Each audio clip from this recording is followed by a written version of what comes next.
Hey, Regina, how are you? Long time no see. I'm happy you're here. How you feeling?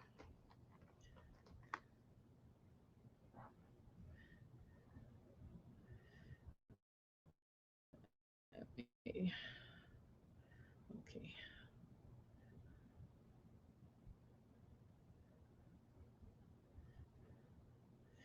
I am feeling better, better than I have in a while. I'm a little late. Um, I was enjoying my bath a little too much. And then I washed my hair, but I'm good. I'm good. Thank you for asking.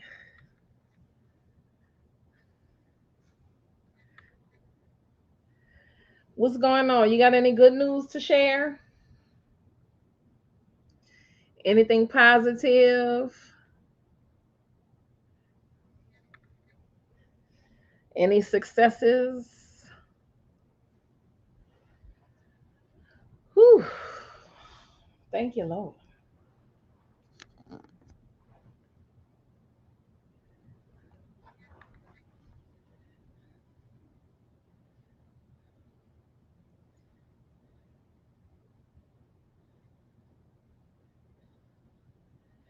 Yeah. Oh, you finishing up the first one. That's great. That's great. Oh my goodness. Congratulations. Okay, wait. Let me see if I remember where my.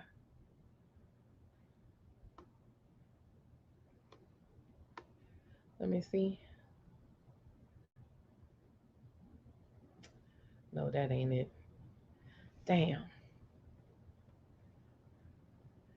I can't remember where the little hand clap thing is at. Oh man, that's so amazing, Regina. Congratulations. I'm proud of you. I am proud of you. That is beautiful. Getting it done. Getting it done. You are welcome. So, do you know who you're gonna publish through and everything already? Like who you're gonna get to print it? Ah, have you determined that yet? Or you still looking? And are you gonna go under your own publishing imprint? Because you can do that. Oh, that's what I'm talking about.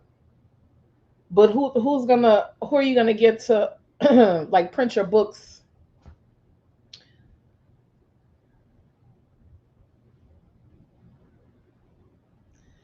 Hello for everyone else joining us. Please come in and say hello.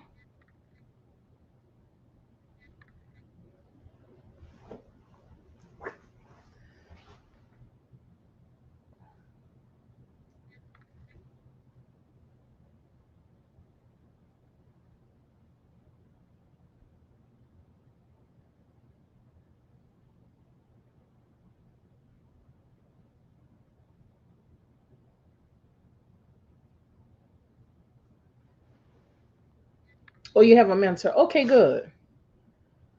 Good. Good, good, good. There's a lot of options, a lot of good options. Um, it just costs, depending on who you go with, it costs money.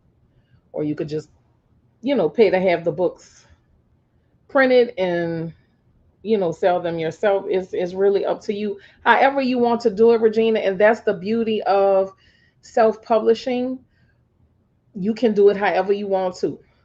But I do recommend that you look up some book festivals once you're done, once you get everything and you have your hard copies in hand and you have your marketing materials and such. Go to the different book festivals. There are quite a few coming up towards the end of the year, middle summer and towards the end of the year. So I know Jacksonville, Florida has one. Houston has one It's like a black book festival. I'm doing ebooks now because I can't afford printing. But I am going to make like a collection, especially of, yes, yes. Um, and there's another one too. Mississippi has a really good one, and I'm trying to think of who else.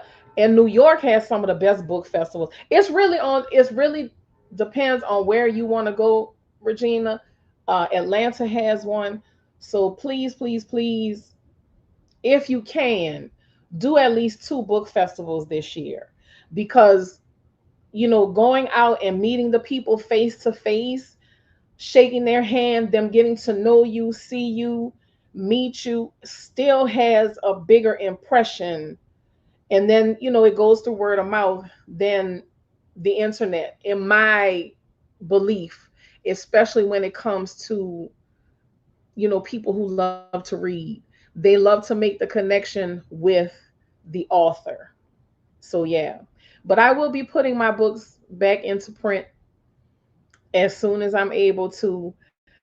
I'm kind of boycotting Amazon right now, so not really sure if I'll make my books available again through them. But I know a lot of people love to order through Amazon, so we'll see. But I am proud of you. Please keep at it. Keep going, keep going, keep going, keep going, keep going. I am so proud of you. Get the word out, get out, press them palms, talk to people, and man, build your following. You are going to do great. You are going to do great. It scared you. I'm so sorry. I'm so sorry.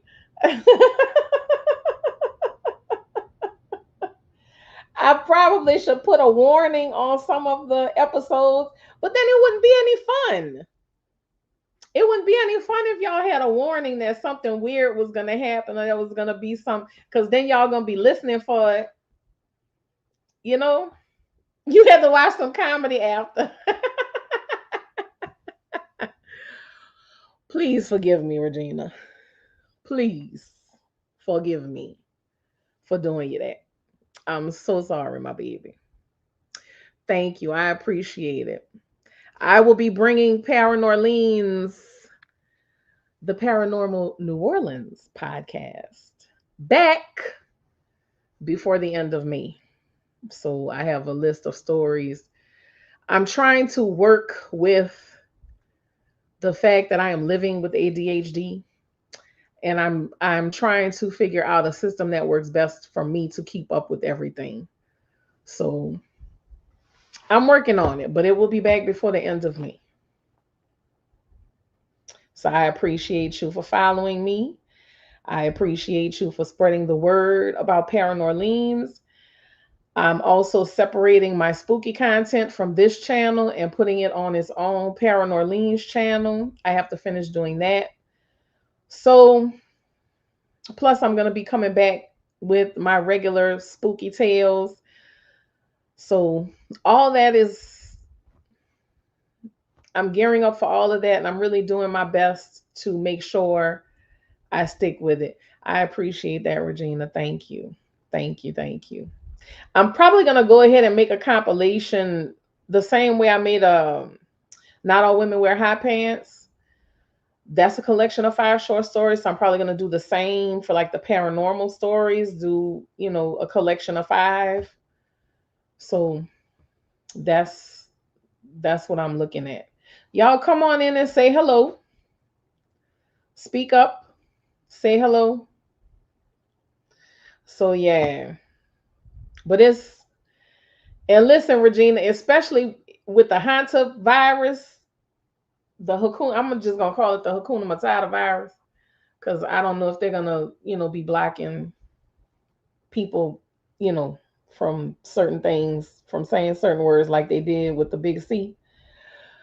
Um, but if we go back on lockdown, this is a good time to get into writing because people are going to be reading.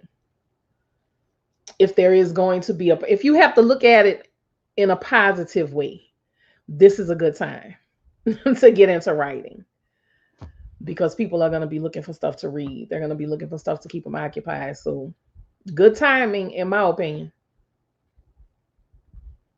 So, good timing. You welcome a lockdown?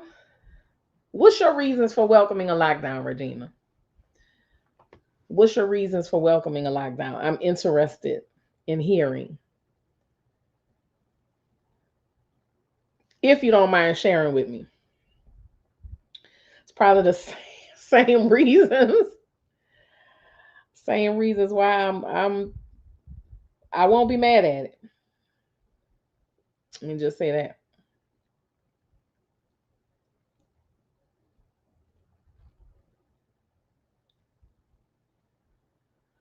The last one made me have social anxiety. Yeah, yeah. Same here. Me too. I still really don't go into stores to shop. From away from, yes, yes. I agree. Um, you know, how can I put it without how can I put it without I don't want to insult anybody who watches this later on or anybody who may come into the conversation, but people people have no sense of personal space. And the way things have gone, as unhinged as people are, I don't want to say I'm afraid to interact with people, but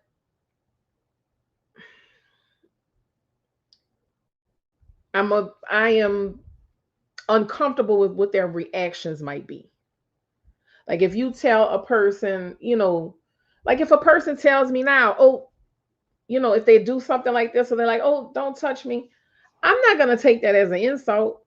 I understand. I understand personal space, personal boundaries. People don't wash their hands. You know how many times I've been in a bathroom, heard people using the bathroom and walk straight on out the door. Yeah, don't touch me. Don't touch me. Strange, I desire community, but I'm so happy alone with the four special people in my orbit. And if that's what you're comfortable with, and that's all, then that's all you need, Regina. It's okay.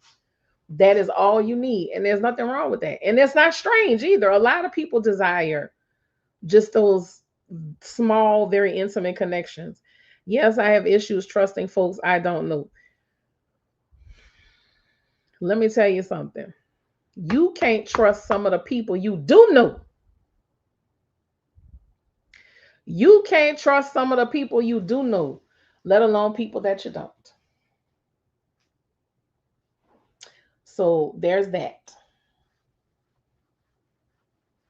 You can't trust some of the people that you do know. And that's unfortunate that we say that. We have to say that. We have to feel that way. But I think, especially over the last few weeks, with the amount of family members who have annihilated other family members, we're talking sons to their mothers, husbands to their wives, fathers to their children. It is a lot.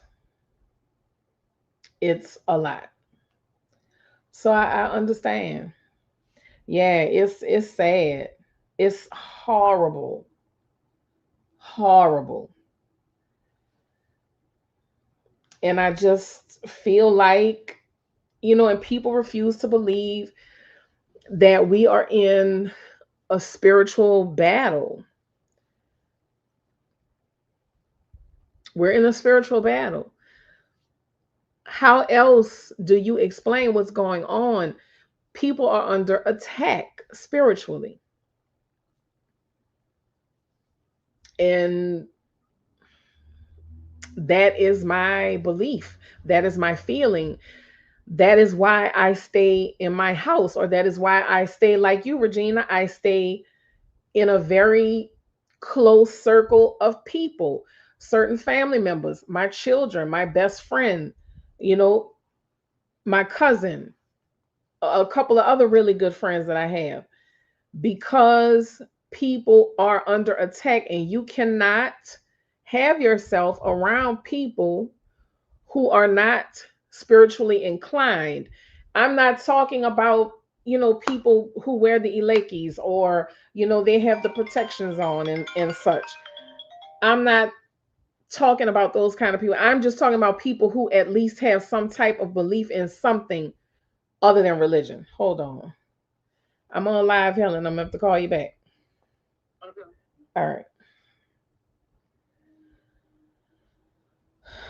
So, yeah, that's what I'm talking about.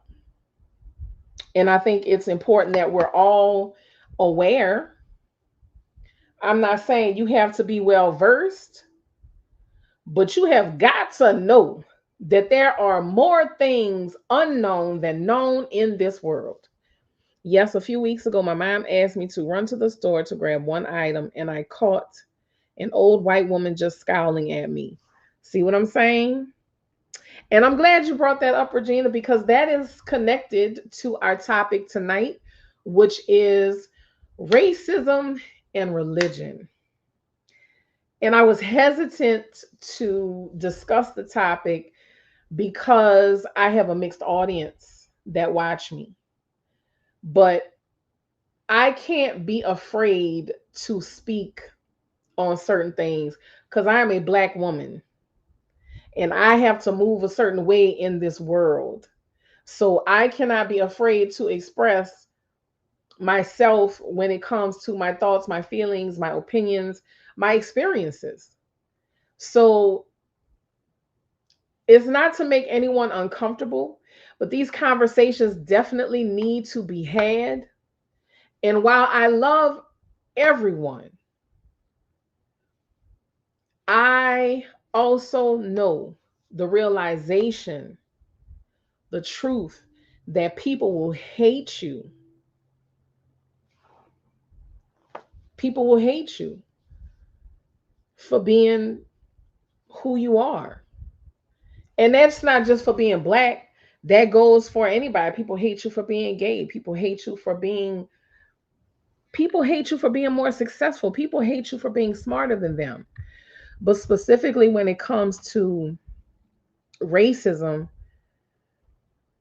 for a long time, it has not made any sense to me why white people have had such a disdain for us. And this is something that I've been pondering and thinking about for many, many, many, many, many years of my life. And as we get older, we develop a particular kind of awareness if we're open to it, if we allow. And that awareness brought me to a particular line of thinking,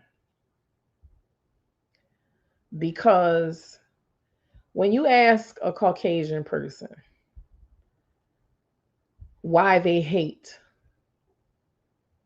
black people so much, and I'm not saying they only hate black people. I'm not saying that, but I'm specifically talking about these two groups of people, Caucasians and the Afro Indigenous, African Americans. Why do they hate us so much? What is it that makes them want to destroy, annihilate, torture us? Because that's what it's been throughout history. Even when we had our own towns, our own communities, our own businesses, they were not satisfied. They had to take it away from us. in the worst way possible. Bombs, fire. So the more I thought about it, and the more I listened to some of their reasons, I said, you know what? I'm about to tell you, Regina. I said, you know what this reminds me of? Sibling rivalry. One sibling jealous of another sibling because they got more attention from their mother than they did. That's what it reminds me of. And then that got me to thinking, even though I'm not religious, it got me to thinking back to biblical times, as they say, back to the beginning. What if, because it is my belief, I truly believe in the theory that we are all descended from one people, and we all know where the seat of life is, so we're not going to debate that. But just what if it truly was a situation of one sibling being extremely jealous of the other? I mean, we've seen it throughout the Bible, even though, I'm not really a Bible person again. But we've seen it throughout the Bible where brother goes against brother. And then something else struck me. And do not get on my ass about this, y'all, because I do not know the exact wording. But I do know it goes something like, your children's children will know your sins, or something like that. And I thought to myself, what could a group of people do that was so terrible that God would want to curse them and make it known for generation after generation after generation, so on and so forth, that you committed this terrible act? You did this horrible thing. And I really, truly feel like that is the root of it. It is simply a rivalry that started off, whether it was tribal, whether it was siblings. And because this particular group of people were banished, that hatred has festered. And one thing I believe is that DNA never forgets. We may not be aware of it consciously, but DNA never forgets. And just like certain traits can be passed, so can hatred. It can become part of your DNA. And that is what I firmly believe. Yes, epigenetics. I'm sorry, Regina, I'm stumbling over my words. But I'm a firm believer that that's what it is. Because again, they cannot give you a good reason as to why they hate us. And I believe that throughout time, they did whatever they had to do, including magic and spell work, whatever they had to do to keep that control, to gain that control, and to keep that control, and to make us submissive. Hey, Miss Tadra, I missed you too, girl. How you doing? It's good to see you. And that's where religion comes in. Religion is control. Religion is a spell. Religion kept the slaves submissive.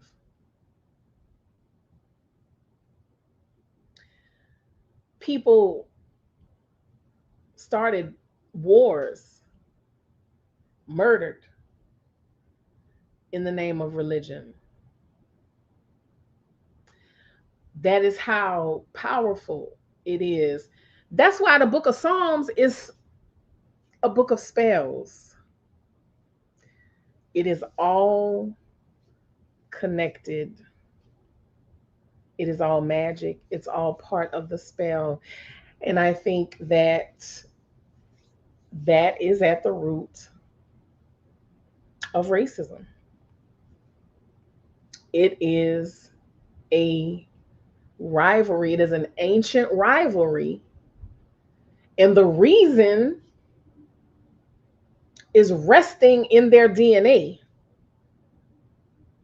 The original reason is resting in their DNA. But the acts that were committed throughout time, they still do these things. The reason, but the acts itself continue on. And that's why they cannot tell you, logically speaking, because the stuff that they say as to why they hate us doesn't make any sense, because the stuff they talk about, hey KB, how you doing? Because the stuff they talk about as to why they don't like black folks makes no sense. Because the stuff that they say is not exclusive to black people. It's not exclusive to our group.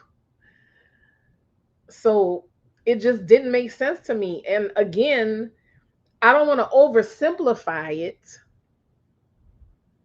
And I don't want to make it seem like it's not a serious thing. It is a serious thing. But why else would you hold so tightly to a system where everyone suffers? Racism is expensive for everybody. Racism harms everybody. So you are cutting off your nose to spite your own face by holding on to these systems of oppression. But it is because of that ancient rivalry.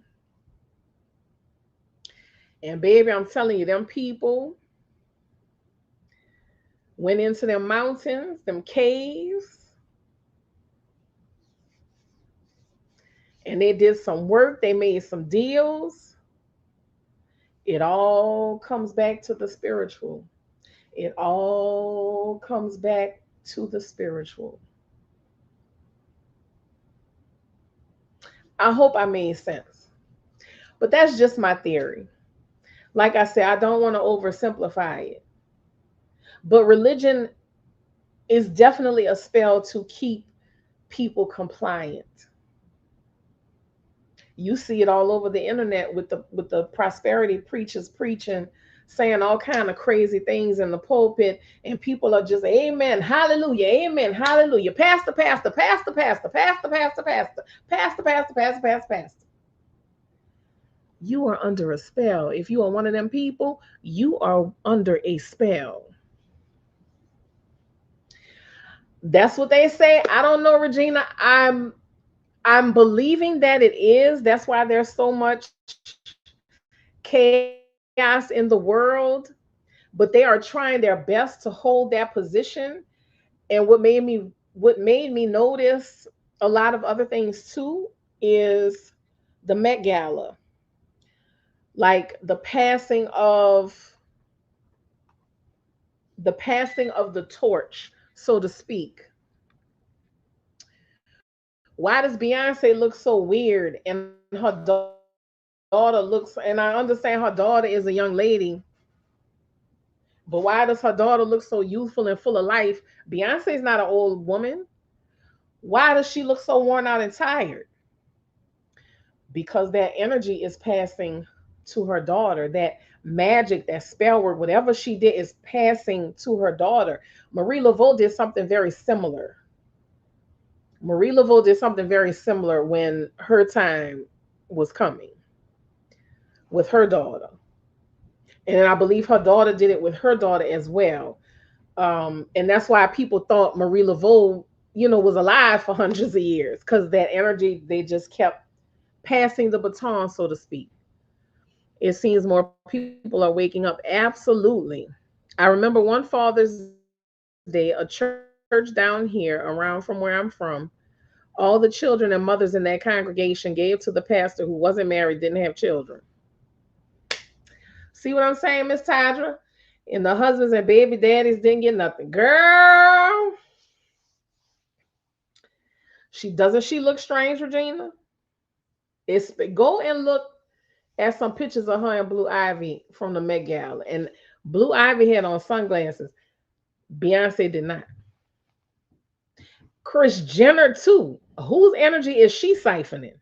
Cause she don't look like herself anymore. She look like she absorbed somebody else's energy. Excuse me.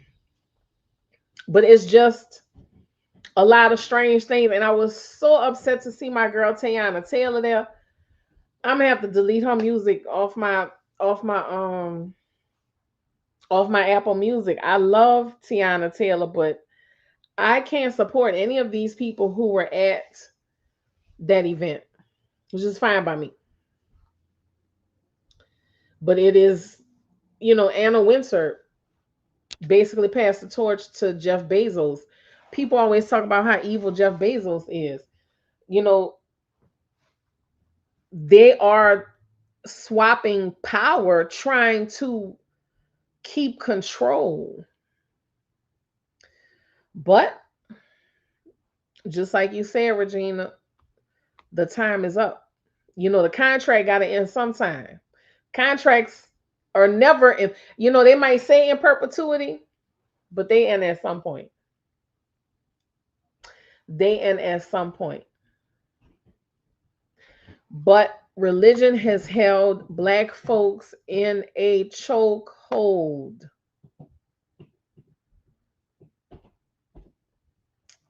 Because it's spell work. It's spell work. It's spell work under the guise of, oh, this is going to save your soul. This is going to give you a key into heaven. Nah, it's all a trick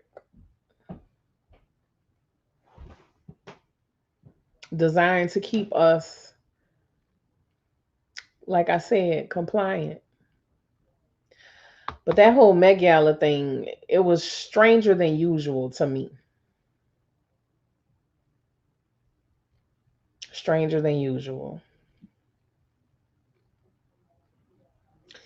But I remember,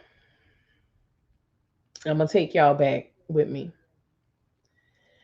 I remember years ago, and this is another reason why. There's another reason why I got out of caregiving. Well, one-on-one with clients. I still remained in the healthcare, home healthcare space, but more on the administrative side. I got away from being with clients directly. But there was an older white gentleman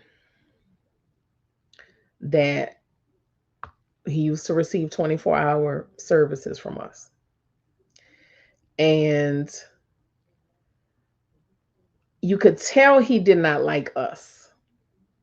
Because, of course, we're a staff of majority Black women. But you could tell he did not like us. But he had no choice because there was no one else to take care of him. He was estranged from his daughter. I think he only had one daughter. He was estranged from her. She would call us every once in a while to check in on him, but she would never talk to him directly. Anyway, he used to say the strangest things. And now it's making sense. Now that I'm having this conversation with y'all, this is another reason why I feel like, this is passed through their DNA from one to the other. And it's just like they pass the baton. It just swaps. And I'm starting to believe that they are the same souls. Some of them are the same souls, just recycled into different bodies. But that's a whole nother conversation. Because that's a whole nother level of spell work, a whole nother level of magic. Anyway. But he used to say the strangest things. Like one morning, It was me and another lady.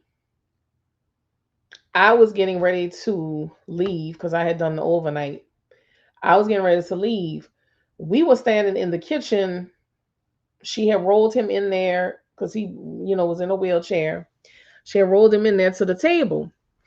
So he's sitting at the table, just, his usual grumpy self, not talking, arms fold, hands folded.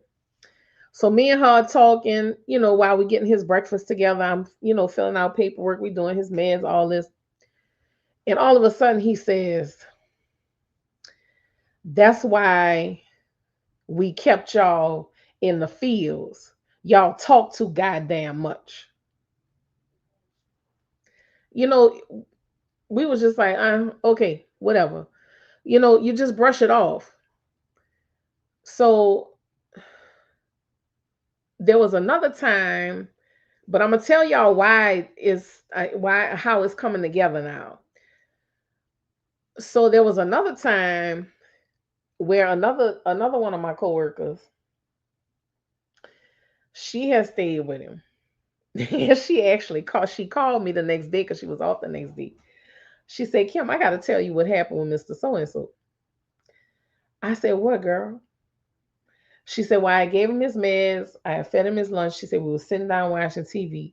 She said, he's sitting there staring at the TV. She said, eyes just wide open, just staring at the TV.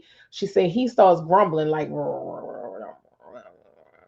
talking to himself, which wasn't unusual. The man was in and out of like dementia. He had a bunch of health problems. So she says the more he talked, the more coherent he became. And she said he started talking, it was sounding like a younger man's voice. And she said the voice started telling her that she was a no good black bitch, and that when he owned his land, he used to keep his slaves in line. Like he was talking about himself.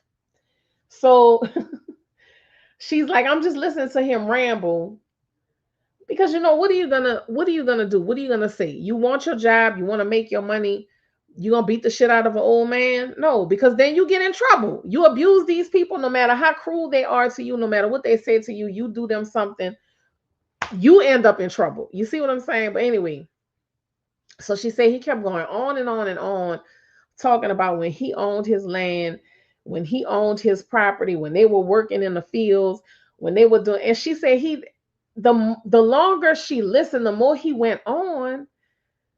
She's like, this. She's like, this is not just some old man telling stories. She said, this is really like something else talking to me right now. And she said when she realized that, she said her whole body got just cold. And she said, Kim, she said, I had to start praying. She said, I immediately started praying. She said, I went and grabbed my purse because she used to keep a little Bible in her purse. She said, I grabbed my purse. I took my Bible out. She said, I sat back down next to her. She said, I held that Bible. She said, I started praying. And again, here we go with the, religious aspect of it.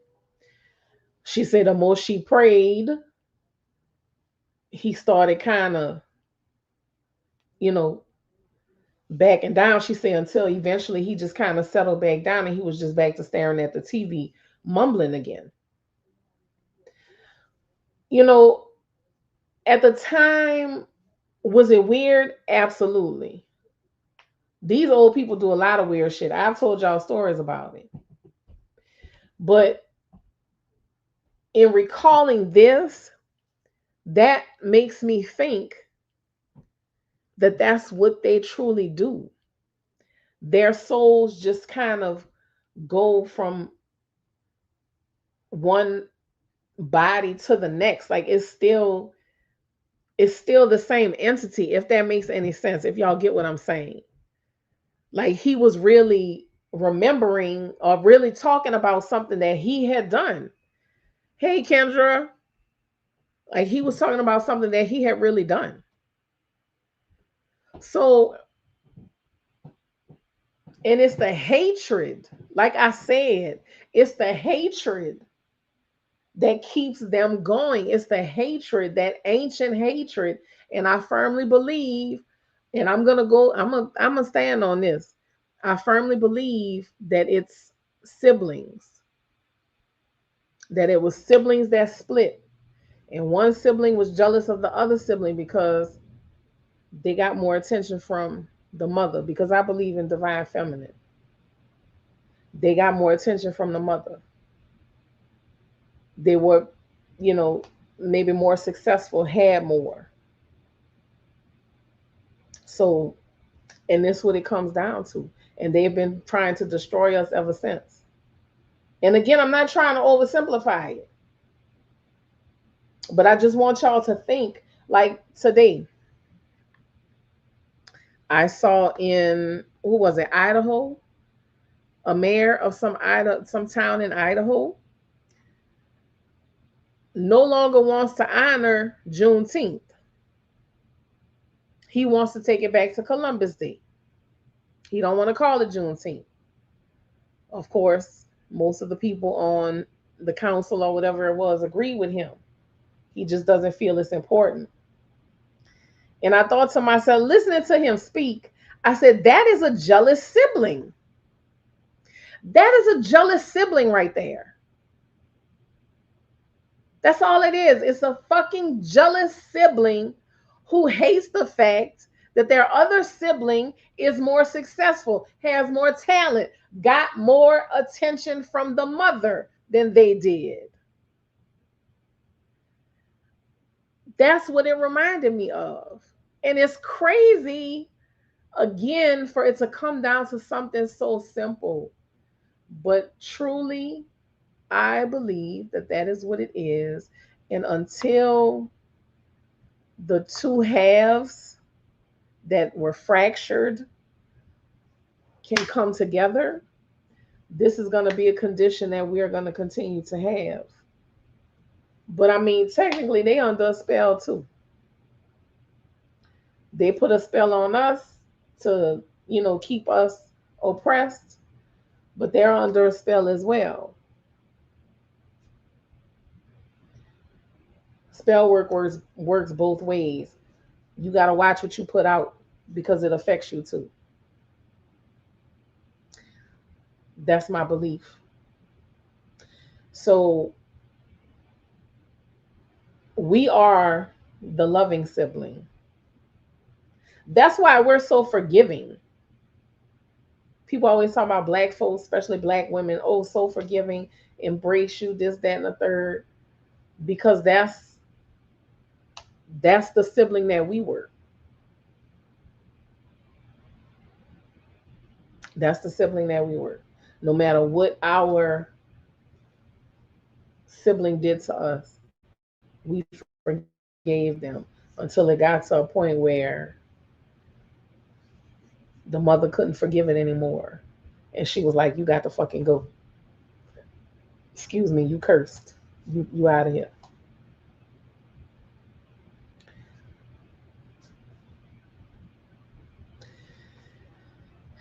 I encourage y'all to detach yourselves.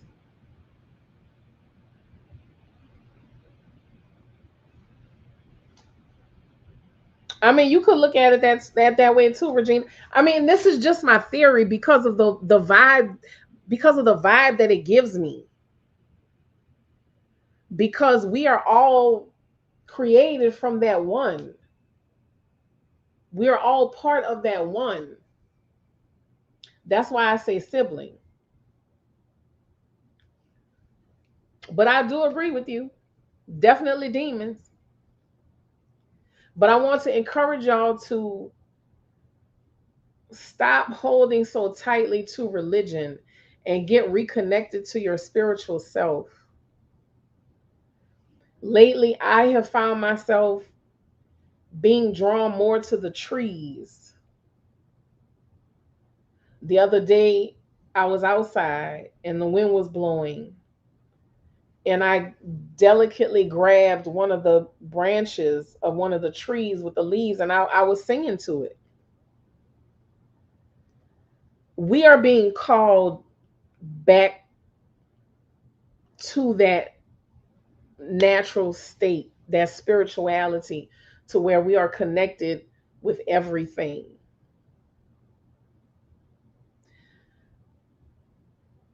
Religion has kept us held in place and in such a place to where we look to others for forgiveness.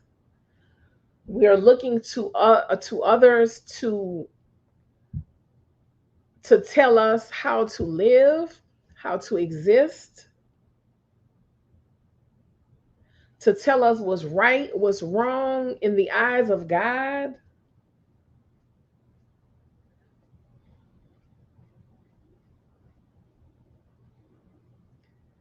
You a tree hugger, Miss Taja? Well, I'm a tree hugger right along with you, baby. Cause let me tell you, they've been talking to me. I've been feeling the vibe, the energy. I've been feeling it. I truly have. And it's a beautiful thing to be connected. That's why, and listen, I can't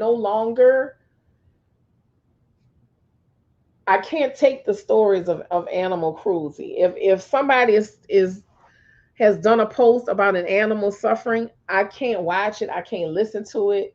When it come on the TV, that old sad in the arms of, and they got the poor little starving dogs in the cages and shit. I can't watch it because I feel it. I feel it. I feel that suffering. I feel that pain, and it makes me feel awful. It makes me so sad. So we are being called to reconnect.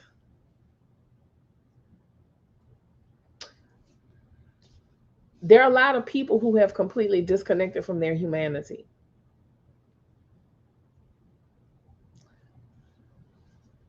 And I refuse to call them human. I refuse to refer to them in the same manner that I refer to the rest of us. And when your spiritual eyes are open, you know exactly who these people are because you feel them. You feel them before you see them. And if you don't feel them before you see them, when you see them, you're definitely going to feel it. You are going to know that something is very off about them. There's a lot of empty vessels walking around this world. A lot of empty vessels. And I'm going to tell y'all something else too. All these young kids that are disappearing just out the blue, I do believe it is a scenario like the skeleton key or like get out, because they know that they're going to have to pay for the things that they have done. So, what do? They hide. They hide. They're snatching these kids and swapping souls. Again, just my theory. A lot of weird shit going on. Please, no one send any money to ASPCLP. Not animal lovers or advocates. Who's the first one? Kendra. H. I don't know what the first one is. I know the second one. I know the third one. If I do donate, I donate to local. I donate to local animal rescues and local shelters. We have quite a few in my area, so I'll donate to them. I don't donate to the larger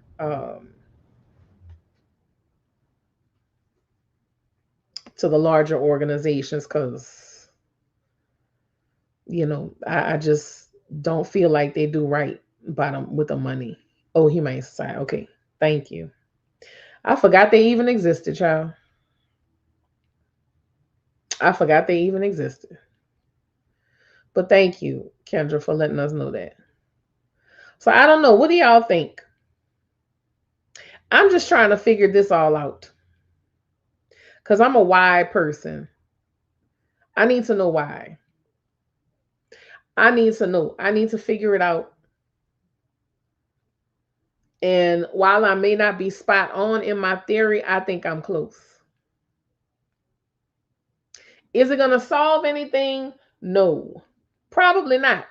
I'm just one person. It's probably not going to solve anything.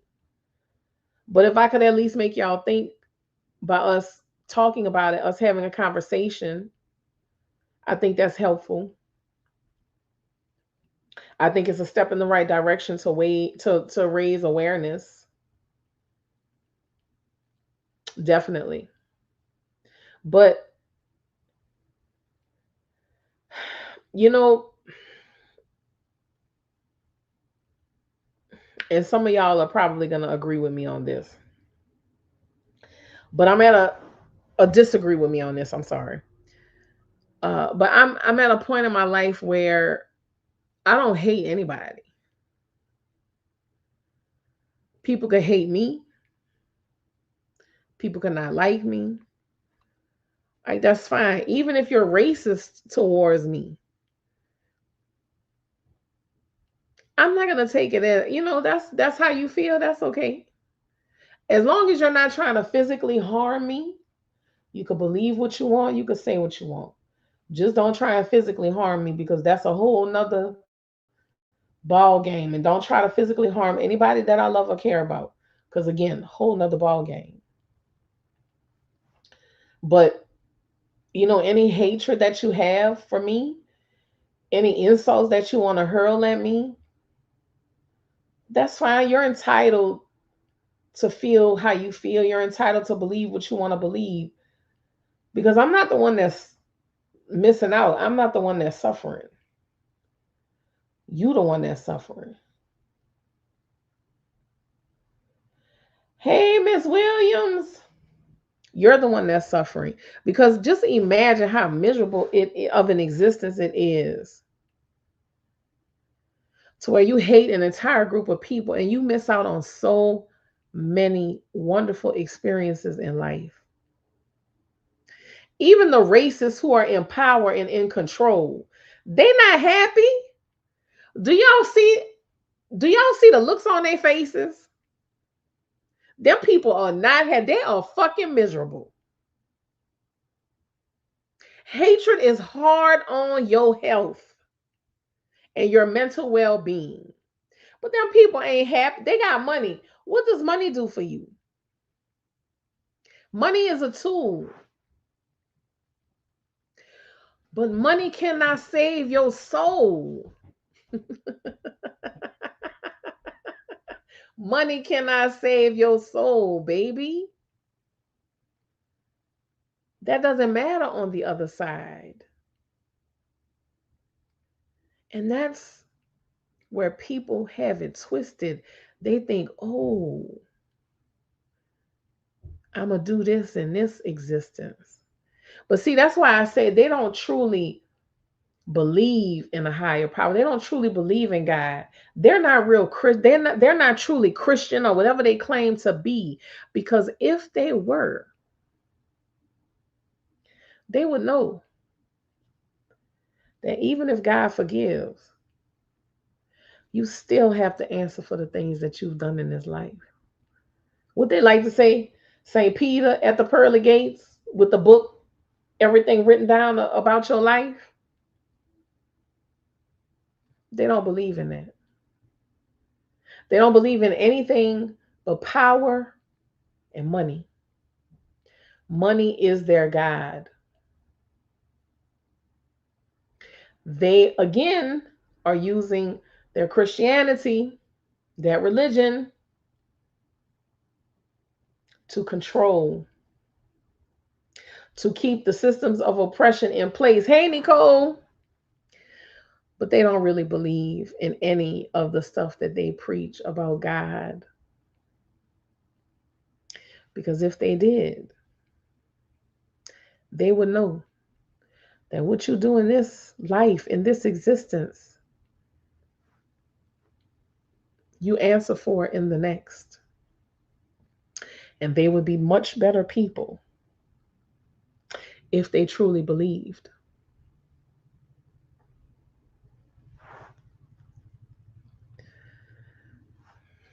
I'm just saying. But that brings me back to my theory about the sibling thing.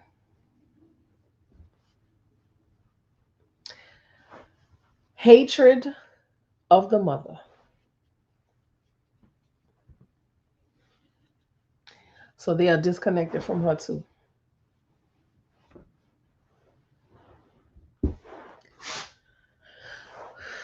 That hatred doesn't just go for the sibling, the hatred goes for the parent too. Again, it's just the way I think, just my little theory, just my idea.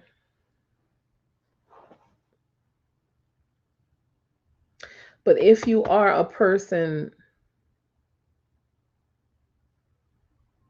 who has any spiritual connection, even if it's small, even if you're just starting on your journey to free your mind of religious doctrine, I'm proud of you. I'm happy that you are going back to where you are supposed to be. Because God is in you, it's in me, it's it's in the people you know. When you're connected, you see it, you feel it. Just like you see and feel when a person is not right.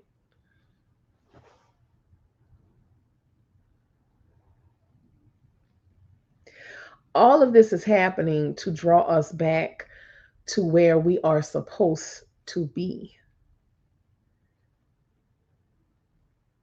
People, these entities have gotten out of control. So out of control. That's why I don't allow myself to be consumed with all this political nonsense, all the stuff that's happening in the world. I don't allow myself to be consumed with all of that because I know where the true power comes from. And I know that everything that's wrong will correct itself. Just like Mother Nature will correct herself. Just like Mother Earth will correct herself. People in power have this strange belief that they can control everything. And again, that's why I say there's no way these people are truly Christians as they say, because they would know better. They wouldn't be doing these crazy things. They would know better. But I'm just going to tell you, buckle up, buttercup. Make sure your pants are buckled. Make sure you have on a belt. And make sure you have on some boots because the shit's going to get thick. And it's going to get wild. And I would hate for your pretty pink bloomers to get some stains in them, okay? Keep them clean. Keep them clean. But all will be well. And that is the ultimate,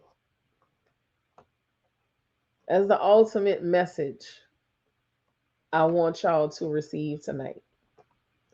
All will be well. You cannot give your energy to the negativity. They want us to be in a constant state of negativity because that's what keeps up the confusion. That's what keeps up. Oh, thank you, Cap. Oh, thank you so much. Thank you so much. Thank you. Thank you. Thank you. Thank you for spending time with me this evening. I am grateful. I am grateful. I just want us all to understand our own power. I want us all to know that we are still in control of things. I don't care what it looks like. As yes, as horrible as it is. I know it's terrible. I know it's horrible. I know it's heartbreaking. All of those things. I was gonna say they better have on good running shoes, but you said it right, bootstrapped up tight. Yeah. Yeah. In the words of the late, great John Witherspoon from one of my favorite movies, Vampire in Brooklyn. Flip flopping and shit, flipping and flopping, flip flopping. That's what's about to happen. That's exactly what's about to happen. But I need y'all to elevate, get your energy up, put your feet in the grass, talk to the birds, go hug some trees. Like me and Miss Tadra, go sing to them. Who cares if people look at you strange? Fuck them people. Connect with everything that makes you feel good and whole. Connect with the people that make you feel good and whole. That's why your appetite is changing. That's why you're feeling more tired at times. That's why all these things are happening because everything is trying. You laughing at me, Miss Tasha?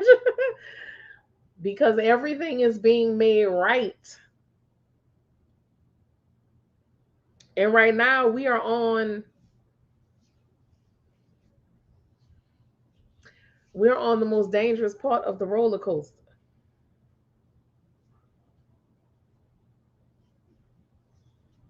We're at the part where you can definitely fall out and perish if you're not holding on. So you need to hold on to the things that bring you joy and happiness. And I know it's hard. Trust me, I know it's hard. Y'all know some of the things that I've been experiencing over the last couple of years. I know it's hard, but I promise you, it's going to be okay. It's going to be okay. I don't care what it looks like, it's going to be fine. But the systems of oppression will not stand. It won't. Miss Tadra, I love Vampire in Brooklyn, baby. I love. I need to. I need to go see what streaming service is on. I wish, man. I wish I. I need to find a DVD player, and I need to find that movie on DVD. Evil is good.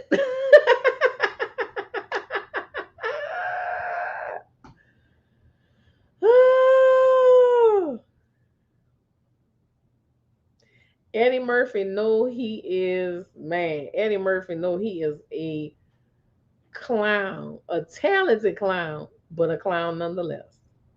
I love that movie. I don't care what nobody say. Vampire in Brooklyn. And if you've never seen it, please go watch it. Now it's by far, in my opinion, one of Angela Bassett's worst roles because she was definitely over the top, over dramatic for that movie, but it still worked. Now I feel like rewatching. Go rewatch it, Regina. I'm telling you. I'm telling you. Go rewatch it. Hilarious.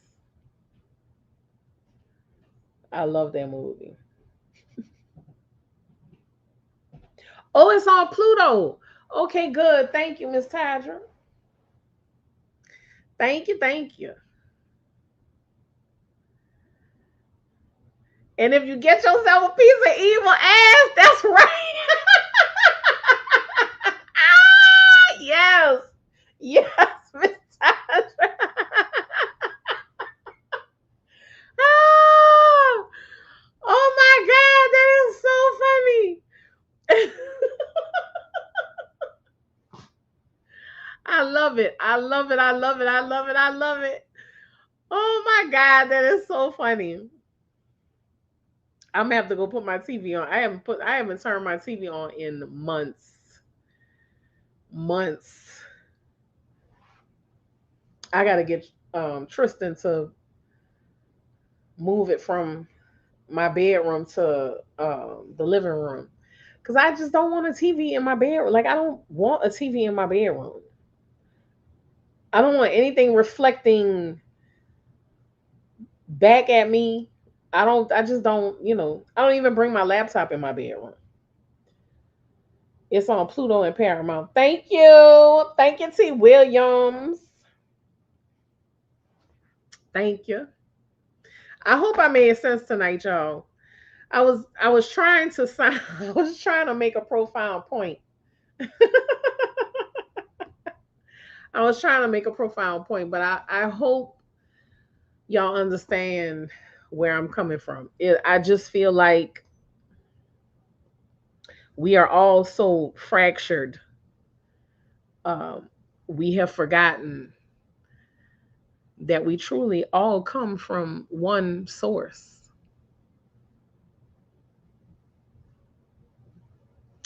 And I'm not saying that the world is going to be all peaches and cream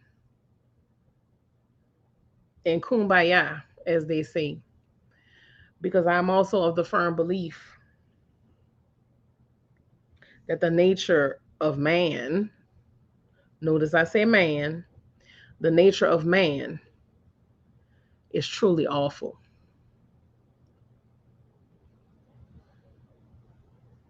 The nature of man is truly awful. They have to want to be good people. It's okay, Miss Williams. It's all right, baby. It's okay. You here. But yeah, when it posts, you can go back and catch it from the beginning. And that's another thing too. Their true nature is being revealed. It's not for any other reason other than the spell is being broken. Now let's talk about that. I know I'm gonna lose some subscribers after this live, but I don't care because I'm not here to be liked and I'm not here to be accepted. I am here to speak truth. I'm here to make people think.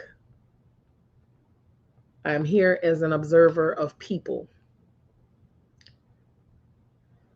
And I'm here to share my observations. I'm not here for you to agree or disagree. I'm here to exchange and learn. Fashionably late, Miss Nicole, and let me tell you, what a beautiful entrance it was. So thank you for gracing us with your presence. I talk about these things because I want you to think. I want you to open your eyes. I want you to open yourself up. And I want you to know and understand that no matter what you have been taught, you are God, God is you. God is the divine mother. Divine mother. Divine mother.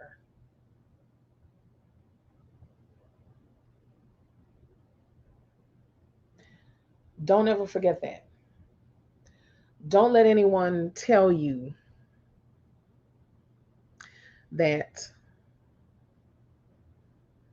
masculine energy is supposed to prevail. It's Mother Nature for a reason because Mother nurtures nature. And I'm not saying that there is no need for the male or the masculine energy because, of course, Divine Mother embodies all of that. What I'm saying is, if men were more in touch with what their divine is, this world would also be a better place. But you have men who are denying who they truly are, living in a world where they cannot face their own truth. So, what do? They force you to be just as miserable as they are. They force you into their tiny, miserable world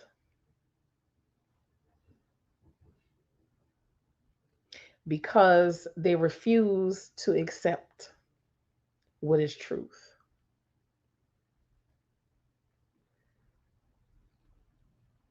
And I have quite a few male subscribers, and I love you all dearly.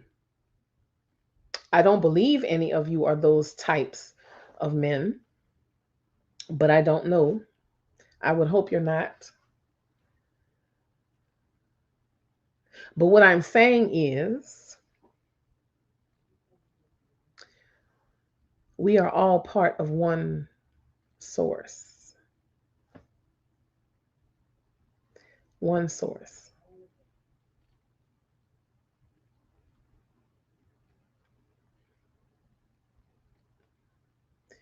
What you saying, T. Williams? You know damn well who.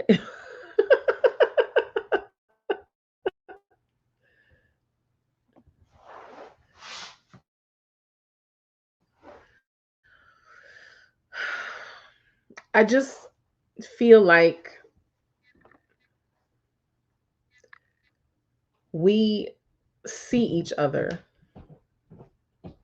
We see our little beacons, not with our physical eyes, with our spiritual eyes, with the eyes of our soul. We see each other, and that's why we're here in this place together. Thank you, Cap. I appreciate you. We're in this place together for a reason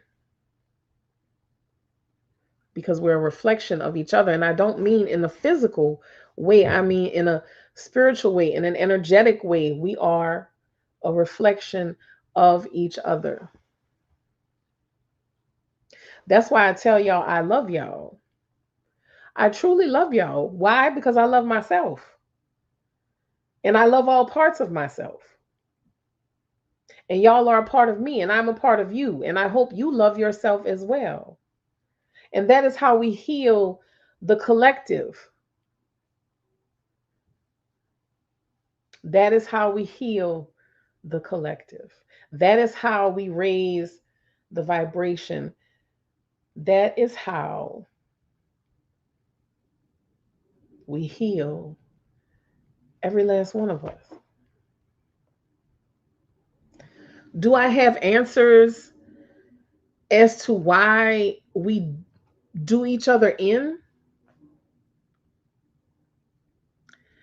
I don't have all the answers to that, but I do know a lot of it has to do with the fact that people hate themselves. They hate parts of themselves. So they go out into the world, and those parts of themselves that they see in the world, they want to destroy because they can't accept it. For whatever reason, they can't accept it because maybe someone told them when they were 8 to shove it down and hide it, to be ashamed of it. So as they grew, that festered because they were too afraid to show themselves for who they really were. And that's why you have so many men on the DL. That's another conversation. That's why there's so many of them doing harm. And that takes me back to religion, the spell of religion, making people feel ashamed.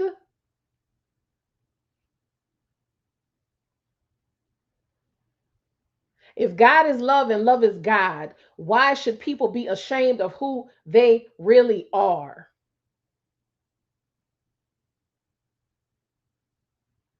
People hate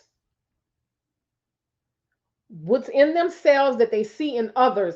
People hate it and they want to destroy it. That is why so many people are against the gay community. I said it and I stand 10 toes on it.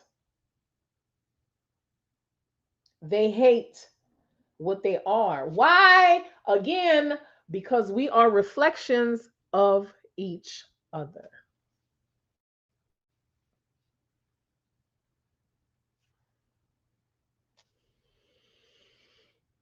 So when people come with their shit, I hate niggas, I hate black people, I hate, you hate yourself. You hate yourself. Because I am you, you are me, and we, us, one source.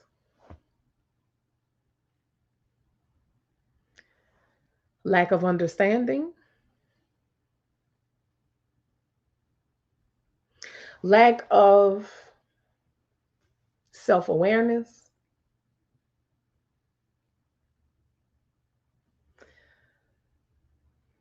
I don't know. Could be a lot of different reasons.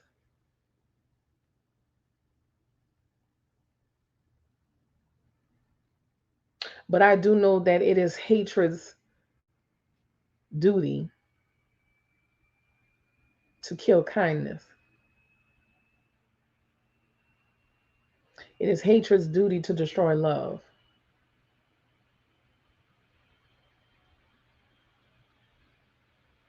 That is its objective. Do not let it flourish. Do not let it prosper. Do not let it grow. Because when you are scrolling on social media and you are watching all these terrible things and you get in the comments, I hate this, I hate this, I hate this, I hate this, you are feeding it. You are feeding that monster. You are feeding that thing that seeks to destroy love, that seeks to destroy kindness. You are feeding it, and therefore you are becoming a part of that monster. And I know you're thinking, It's easier said than done. Have you seen the things going on? Yeah, I have. I have. And I still choose to see the beauty in the world. I still choose to be kind. I still choose to not be a part of the hate machine because hate destroys. Hate destroys the people that harbor it.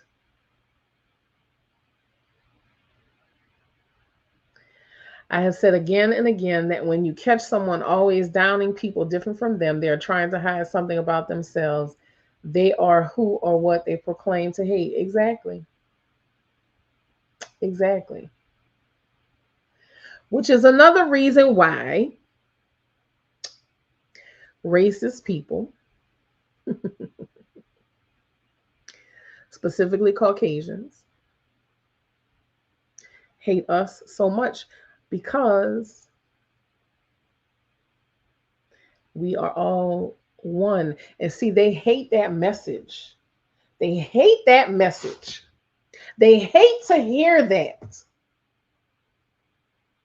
They hate to hear that we came from the same source, the same place, that we are all pieces of a whole. They hate to hear that.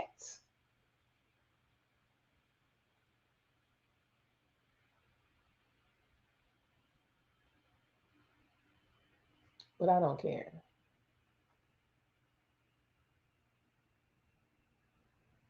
I don't care. They hate us so much because they hate a part of themselves.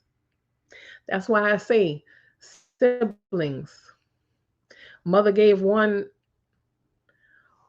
or let me say they perceived that mother gave the other sibling more attention than what they got. But that wasn't the truth. Because a mother loves all of her children. She doesn't love them in different ways. She may express it in different ways, but a mother loves all her children. But there are those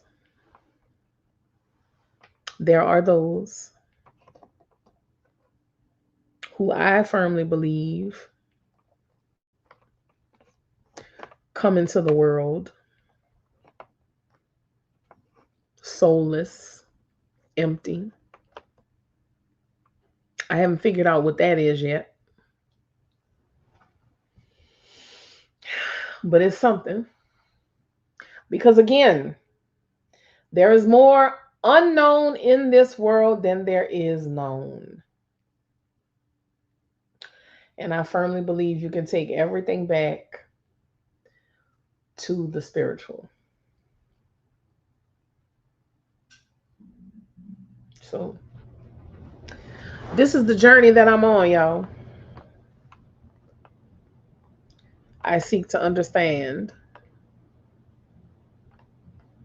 which is why I like coming here, talking to y'all, and sharing thoughts and beliefs and ideas, feelings.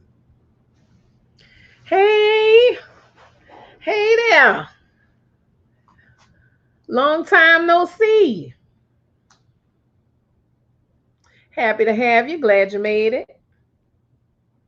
See, that's why I took my bath ahead of time.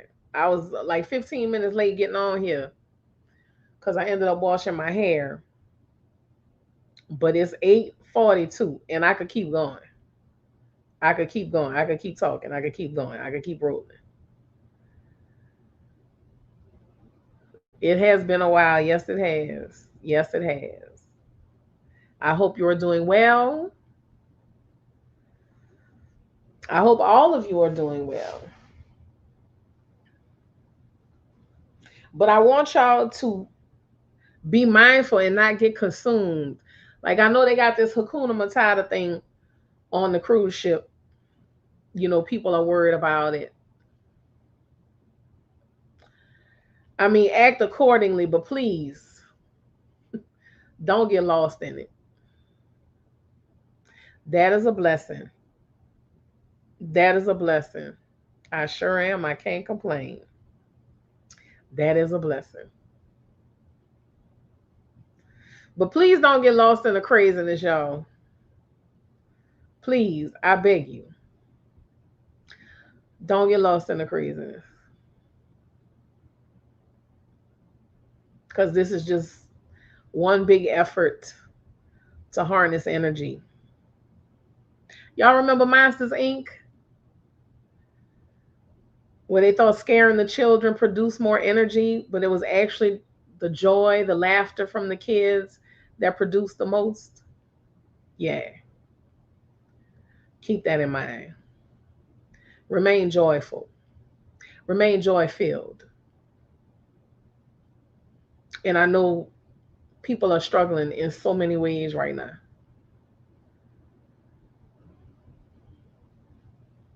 I'm struggling.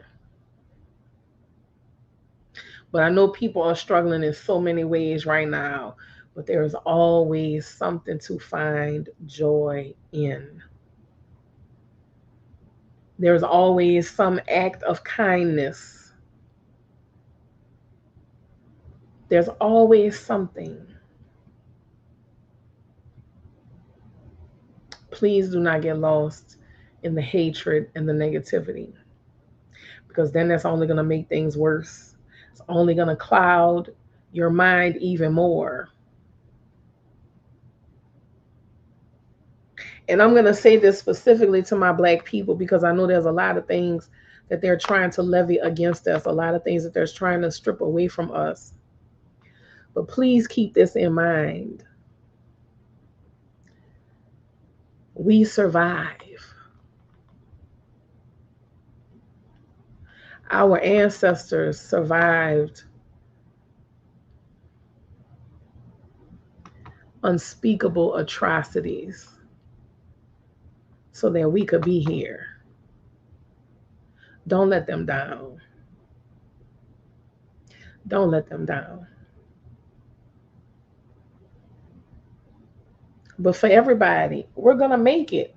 You just have to figure out a way to make it.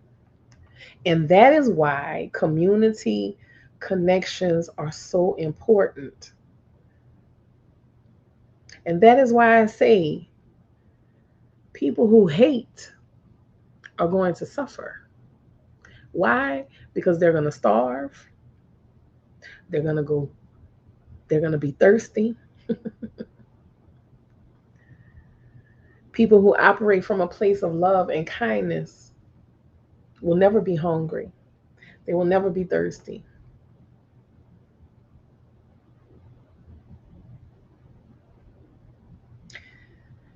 Give with a joyful heart.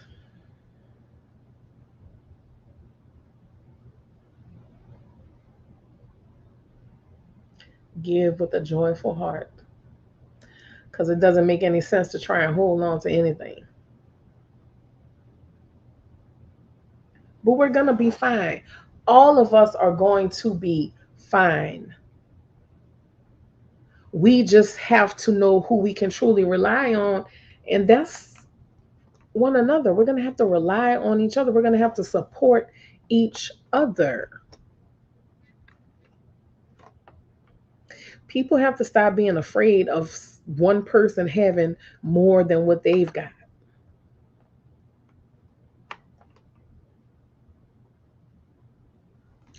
But we're going to be okay, y'all. I just want y'all to take a deep breath.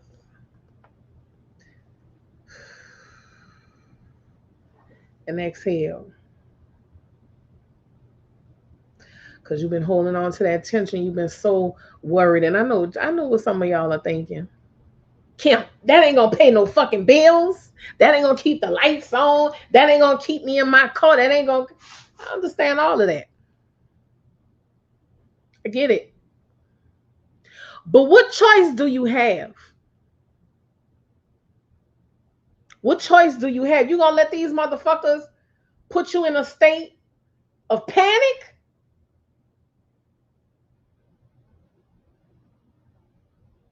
You gonna let these motherfuckers put you in a state of pain? You gonna let these people make you miserable?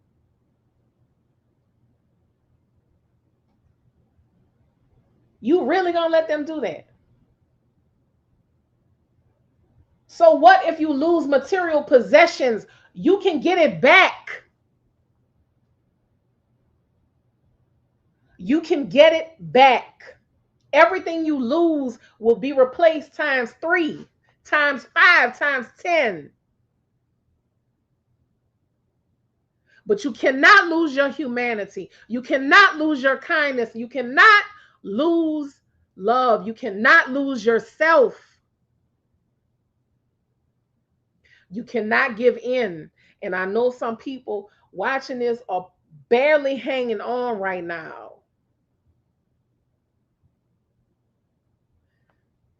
But I'm telling you, keep going.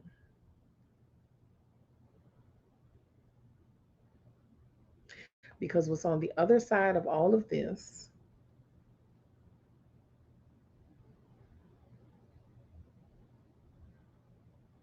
all of this, one day soon is going to be completely unrecognizable.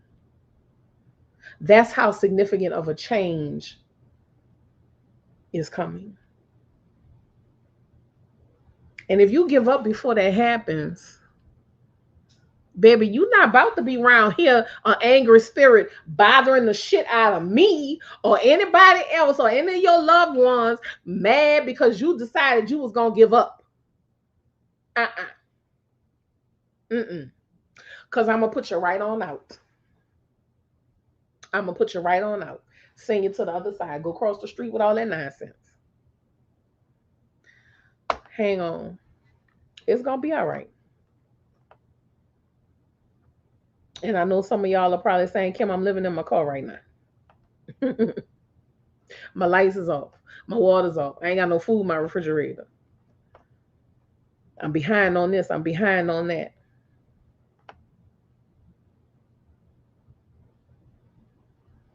What is the point? What is the point of looking to God, of praying, if you're just going to give up?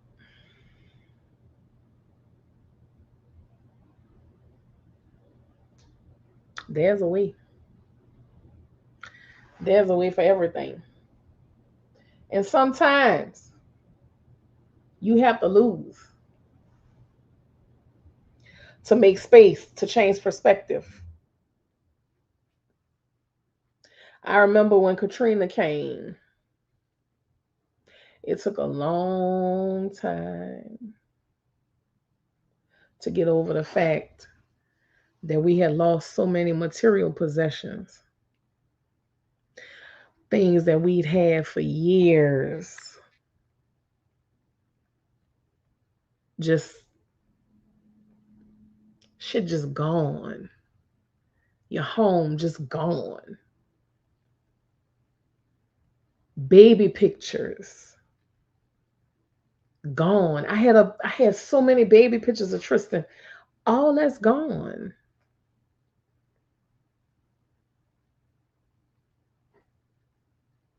I had a Winnie the Pooh collection that I absolutely loved. I had just finished putting my room together with all of my little collectibles. Gone. And I remember crying so much every time I thought about something. Oh Lord, I'm never gonna see it again. I would just cry my eyes out. And then after a while, I realized I was living fine without it. I had the memories. I had the people I loved the most.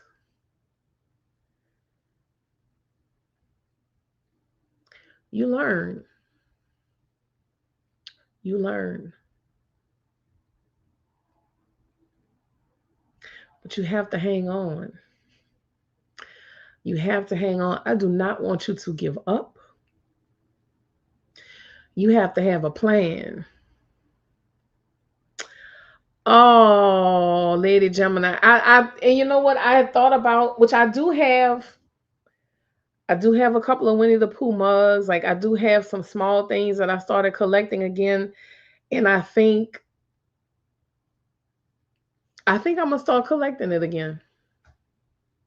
Because I still love it. I think I'm gonna start collecting it again. I have a Eeyore Funko Pop that somebody gave me. Or is it Winnie the Pooh? No, I think it's Eeyore.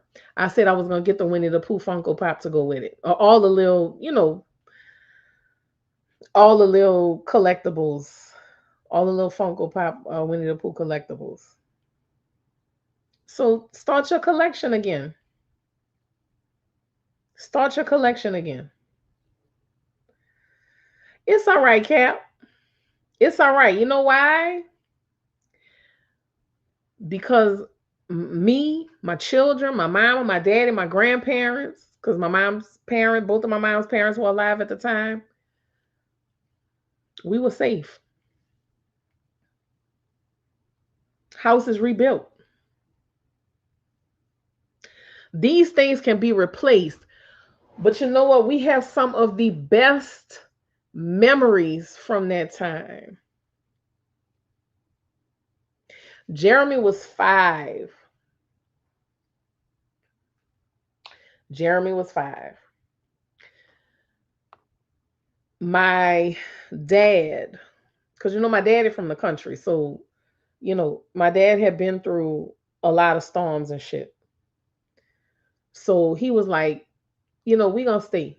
Just make sure we have enough water, make sure we have canned goods, make sure we have candles, make sure we have batteries, for our flashlights, make sure we got gas for the generator, all these things. Well, he woke up Saturday morning. Katrina hit that Monday. He woke up Saturday morning. He told my mama, he said, I got a bad feeling. We got to go. He said, we need to be out of here by noon. He said, you and Kim go to the bank, get some money, pack clothes for 3 days, whatever you're taking, we got to go. And we did that. Went to the bank, got we went, made sure my grandparents were getting together. And before I walked out the garage to go get in the van, I walked back to my bedroom and I had just set up all my new furniture that my brother and my first sister-in-law had gave me. Walked back to the bedroom, opened the drawer on it was like a big hutch. Opened the drawer, pulled out our birth certificates and our social security cards. Don't know why. Something said grab it. I went back and got it. Took us 8 hours to go 75 miles. We were so exhausted. My grandmother wasn't feeling good. She was a diabetic, so her sugar was dropping. So it was like 911 situation. I'm like, listen, we just got to pull over. The kids is tired. We got to do something. Baby. Now we talking about Baton Rouge, right? We pull over to this place. It looked all right on the outside. Wasn't nothing fancy, but you just need a bed and a bathroom.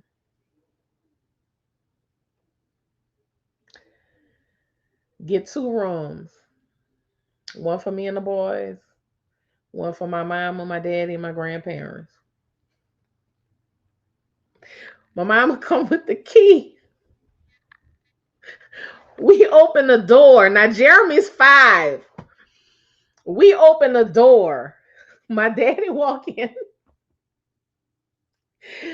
Jeremy walks in and then I walk in. Jeremy makes this face, and y'all have seen Jeremy.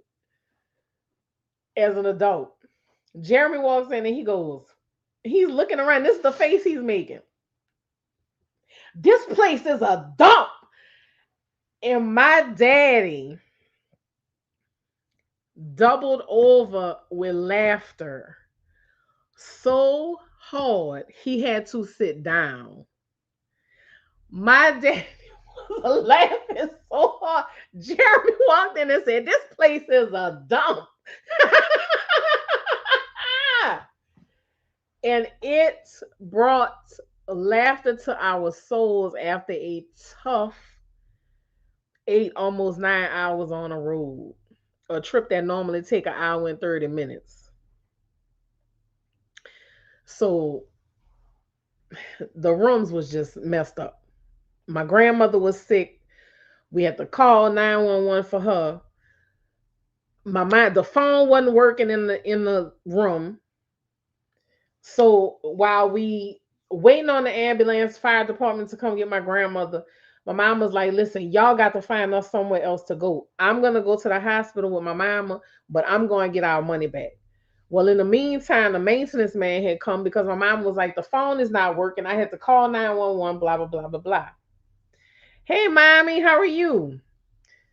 So the maintenance man comes. He picks up the phone. Okay, he picks up the phone, and this is him pressing a button, and he goes and he puts it down. He's like, "I don't know." He's like, "I." He's like, "What you want me to do?" My mama said, "I want you to fix it." He tells her, "I don't know what you want me to fix. I ain't no fucking telephone repair man." Just like that.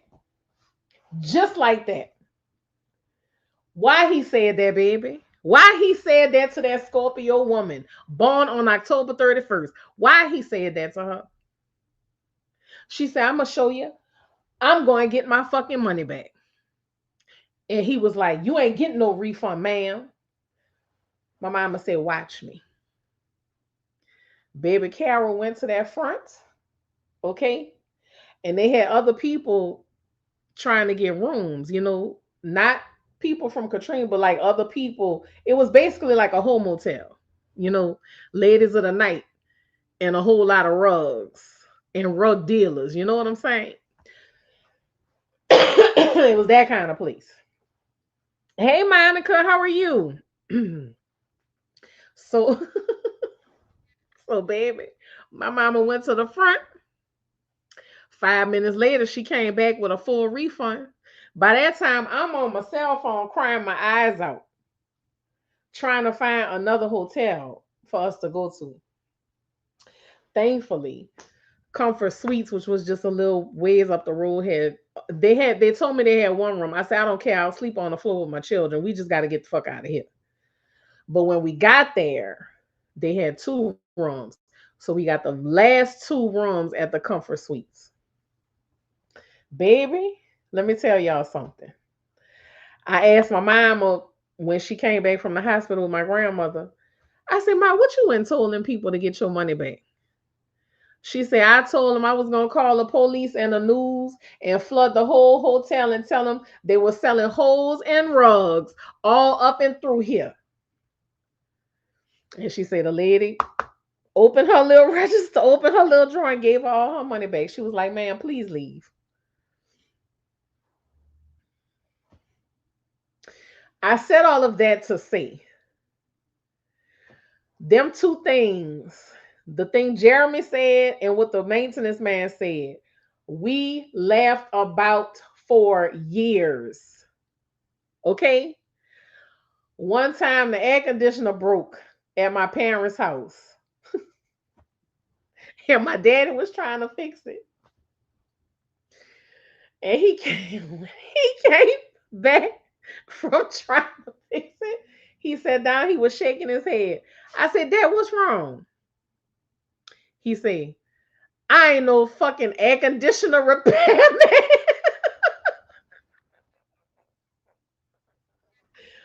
So we made a joke. We made a joke about it for years and years and years and years. And I said all of that to say even in the worst moments. I'm happy to see you too, Monica. I'm happy to see you too. I hope you're doing well. But I said all of that to say, even in the worst moments, like we living in some of the worst times right now, you could still find joy because joy still exists. Joy still exists. Joy doesn't go anywhere simply because of all the shit that's going on, all of the bad shit that's happening. Joy still exists. Happiness still exists. You can't completely give up on it, regardless of what is going on, because then you become completely hopeless. And then what? Then what? So y'all gotta hold it together, y'all. Y'all gotta hold it together. You got to, and I'm not gonna tell you to stay strong because I understand it's not easy. Like I say, I'm struggling right now too. I'm struggling right now myself. But what else can I do? What else can you do? You figure it out.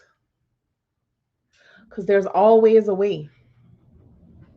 There's always something good. Always something good. Even if it's small. Even if it's small.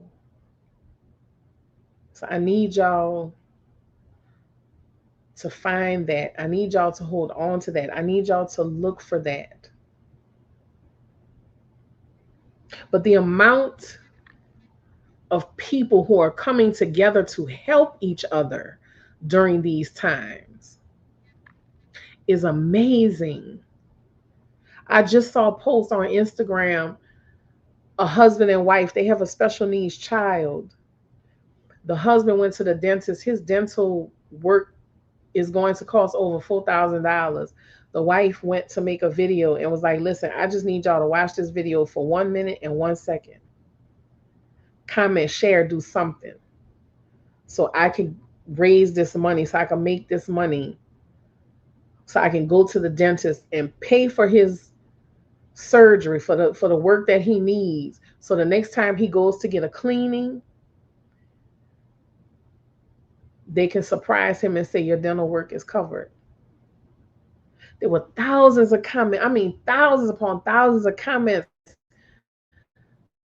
likes and shares and repost, just everything. But these are the times that remind us that that's what we have, each other. We have one another. We're going to be okay, y'all. We're going to be okay. Tough times don't last forever. Don't. This is just another period of time where evil is trying to prevail, and it won't. It never does. So just keep that in mind. I want y'all to know that you are loved. You are always welcome in this space. There is no judgment, only acceptance in this space. Because I am you, you are me, and we is us. In the words of Frankie Beverly, we are one.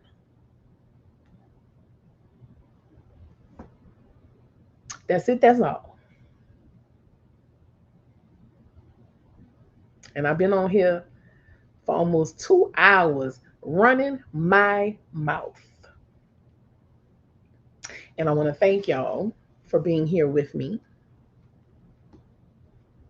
I want to say I appreciate y'all for always showing up for me. I appreciate your support. And if you haven't, hold on. Let's see.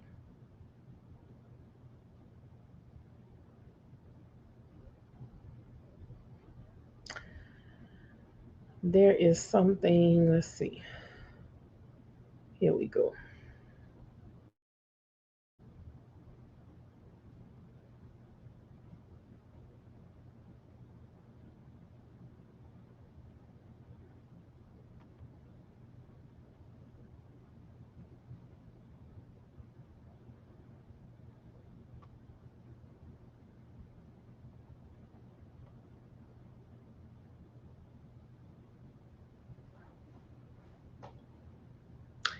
For those of you who don't know,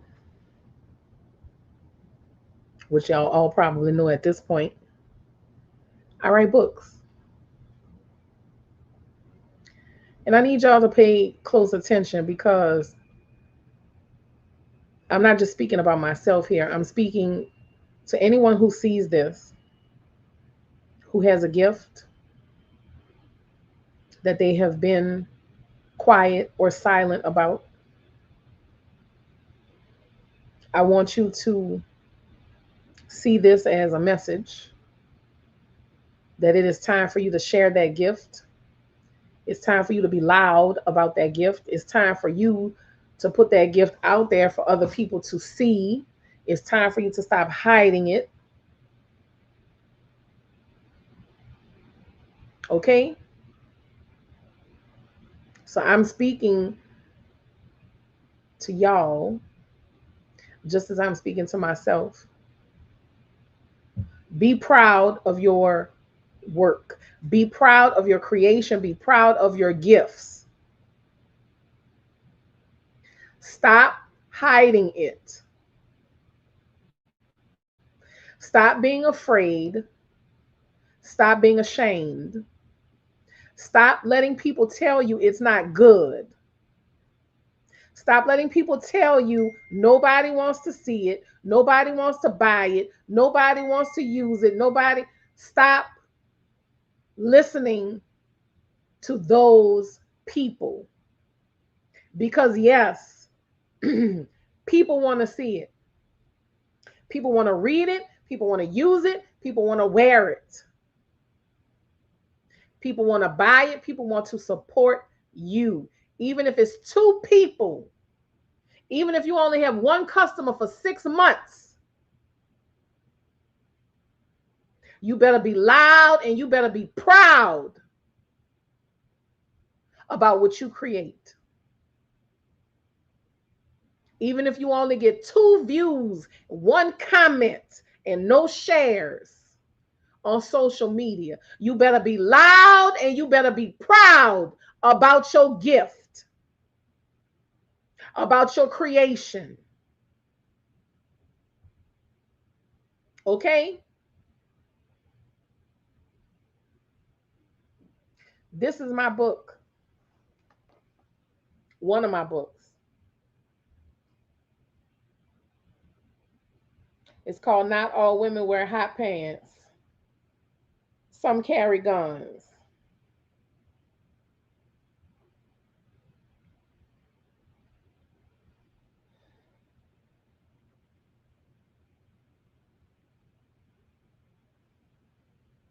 It's a collection of 5 short stories. One titled Handbook for the College Call Girl, another one called Temporizing. There's My Name is Savior Jackson, Saraji and the New Age Sex Machine, Love and Honey. Now, I'm going to tell y'all something. If you have sensitive proclivities, this book is not for you. This book is female rage fiction, female sexual domination, a female serial killer, but for a good cause. Even have a female hit woman. I probably should just say a hit woman. All of these women are in positions to where they are in control of some type. And I wrote this collection of stories in the hopes that women would read it. And even though it's fiction, in the hopes that women would read it and realize that they too can claim their power, realize that they too can take control.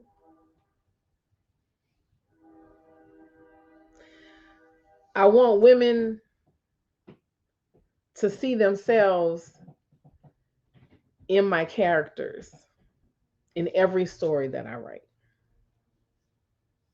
I have another one that I'm considering putting up as an ebook, Lady Trucker Chronicles.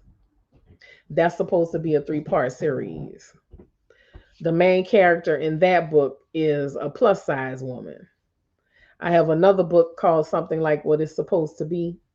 She's also a plus size woman, because women of size are underrepresented in literature. But if you like something a little spicy, something tantalizing, something that seeks to overpower the patriarchy, then this is the book for you. Right now, I have it in ebook form only. I am working on putting it in audio form as soon as I can. Y'all know I record my own audiobooks. I am working on getting it back in print form. Got to have funds for all of that. But I still wanted to make it available for people to read because the stories are great. I don't have Cash App Cap. I got banned from Cash App because I cursed them out. I cursed them out. They kept closing my account, and I have like a legitimate, K Denise Enterprises is like a legitimate business. I sell my books and stories through it. Anyway, short story long, they kept giving me the runaround. So I basically told them, fuck you. So, but I am gonna put my website site in the chat where y'all can find the book.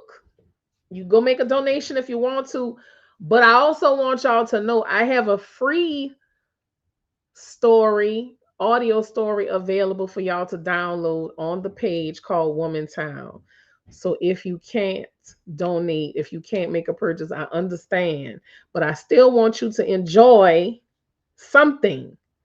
So Woman Town is a free audio story, which is also kind of female rage fiction, sort of, but I'm putting this in the chat. If you haven't had a chance to download it, go do it. I promise you, you won't be disappointed. But I need y'all to share your gifts. I need you to stop hiding it. I need you to stop being quiet about it. I need you to stop worrying about who's going to support you, who's not going to support you. Hey, Dark Academia, how are you? I'm so glad you made it. So if you're hearing my voice right now, whether you're listening right now or whether you're going to go back and listen to it later, stop hiding your gifts. And don't worry about who's going to support you, who's not going to support you. How can anybody support you, though, if you don't talk about what you got? How do people know if you don't talk about it, if you don't post about it? How are people going to know?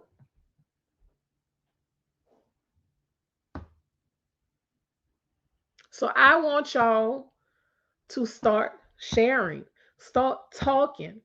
Stop being quiet because you are amazing. You are talented. The world needs what you got. There's never enough writers. There's never enough people who create art. There's never enough people who make jewelry. There's never enough people who sew clothes. There's never enough people who design cars. It's never enough because all of our ideas are unique to us. But how is anybody going to know if you don't share it? So I just shared. Oh, I do have Venmo. I do have Venmo.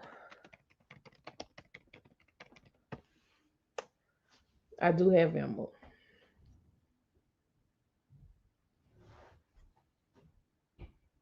But if times is tight, I understand. I still want you to be able to enjoy one of my stories. So go to the site that I posted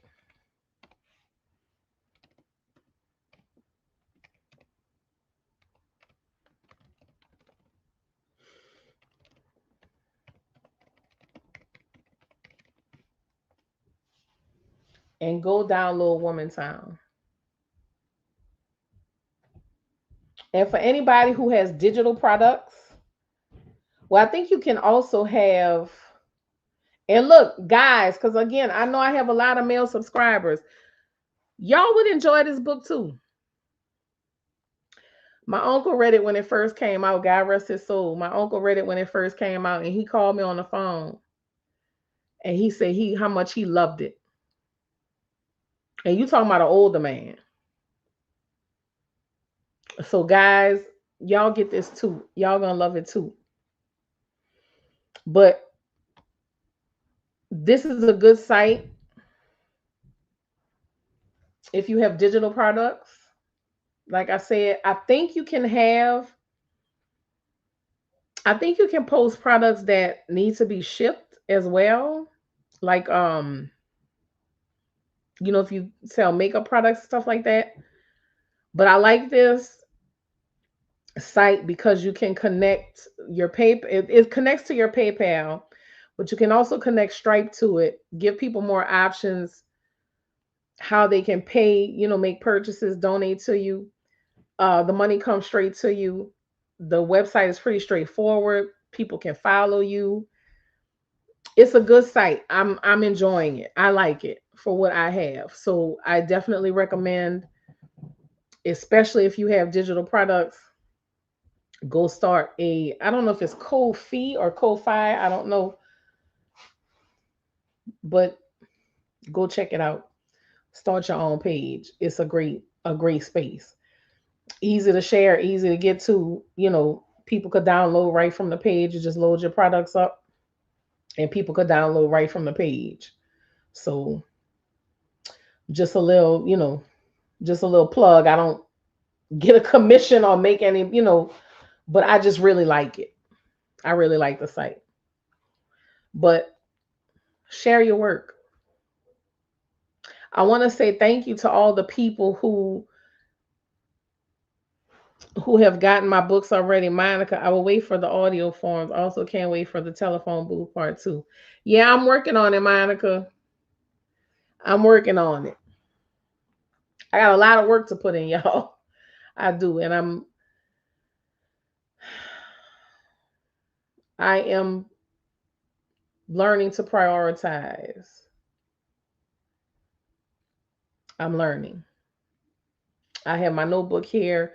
I have videos that I want to create. I want to create a special thank you video to those of you who have already made purchases for my books, or people who just Donated. I hope y'all don't mind. I'm just gonna use y'all first name or like y'all screen name. I know some people don't like, people to know certain things. So I'm gonna make a thank you video for y'all. And I have some reviews that have come in. I'm gonna make a video about that as well. So I'm excited. I'm excited because I am learning. I am learning, and I want you to learn too. I want you to prioritize yourself. I want you to prioritize your gift. I want you to prioritize joy. I want you to prioritize loving yourself. And look, there's somebody out there right now that's suffering in a relationship. You're hemming and you're hawing, you're hemming and you're hawing, you're hemming and you're hawing. Oh, I don't want to let go, but I'm miserable. I don't want to let go, but I'm miserable. I don't want to let go, but I'm miserable. Misery is not comfort. Misery is not comfort. Misery is familiarity because you become accustomed to the misery. You become accustomed to the unhappiness. But at the end of it all, it's still misery. And nobody deserves to live that way. It's time to let go because that relationship is holding you back. And that goes for romantic relationships, that goes for familial relationships, that goes for friendships. You are being called to go higher, and you're refusing to release. You're refusing to let go. And the only person that's suffering is you.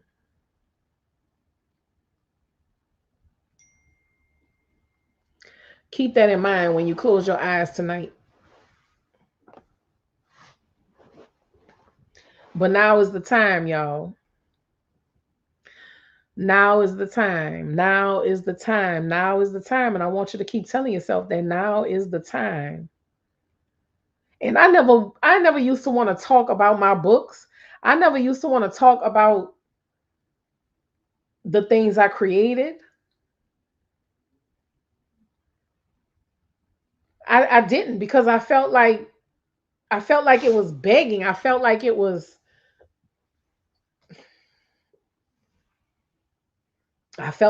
just something I shouldn't do.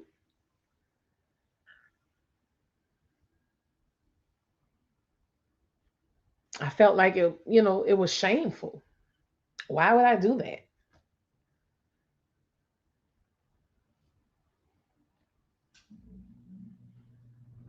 Something that I love so much, something that I love so much, something that you love so much. Why don't you want to share with people? Why don't you want people to know about it?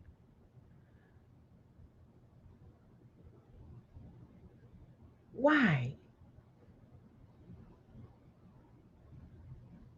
Because it's not perfect. You know how many times I edited Not All Women Wear High Pants, Some Carry Guns, and it's still not perfect. I see all of the mistakes. I see the mistakes, the formatting mistakes. I see it. But one day I had to sit down and have a conversation with myself. I said, bitch, and that's exactly how I talk to myself. I said, bitch, these people are not going to notice the same thing you notice. They're going to read and they're going to enjoy. You do the same thing. These people are going to read and they are going to enjoy. They are going to read and they're going to say, girl, when you coming out with the next one? They're not going to tell you, oh, I noticed there was a spacing issue. I noticed you missed a punctuation. Them people, ain't nobody worried about all that. You're crazy. You see the mistakes. But nobody else is going to notice. Nobody else is going to notice in your painting, if one corner square is a touch or a shade lighter than the square that's way on the opposite side, girl, ain't nobody paying attention to that shit. Nobody's gonna notice that the seam on the back side of the dress that you sewed, ain't nobody paying attention to that. You paying attention to that, but nobody else is.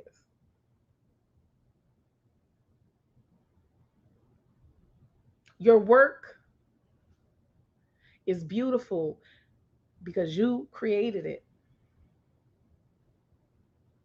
Your work is beautiful because it's yours. Share it, please. Let the world see. Let the rest of us see so we can support you, so we can encourage you, so that you can continue to create and make the world a more beautiful place, a more joy filled place, a more enjoyable place. Please. Or I'm going to have a hard talk with you. I'm going to be the one coming to you talking about, bitch, what is your problem?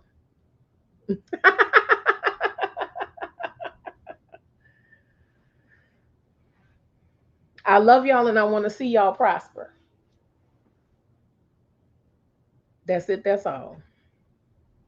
I love y'all and I want to see y'all prosper. And I mean that with all sincerity. But I need you to want you to see yourself prosper and succeed. Okay? Does anyone have anything they want to share?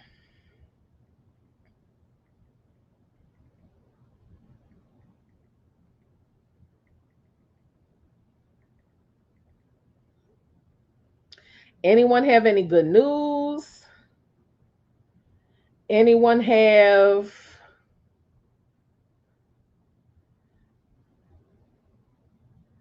Oh, that's so sweet. Okay, y'all got me. Okay, thank you. Somebody bought something. Thank you. I am grateful. I am grateful. Thank you. Does anybody have any good news they want to share? Anything they want to say? Y'all forgive me. I washed my hair before I came on here. I got conditioner in it. I have to comb it through. As y'all can see, I cut my hair a couple of weeks ago because, baby, listen, I was having a time. Your girl was having a time, okay? And the hair had to go. Hold on, Tristan.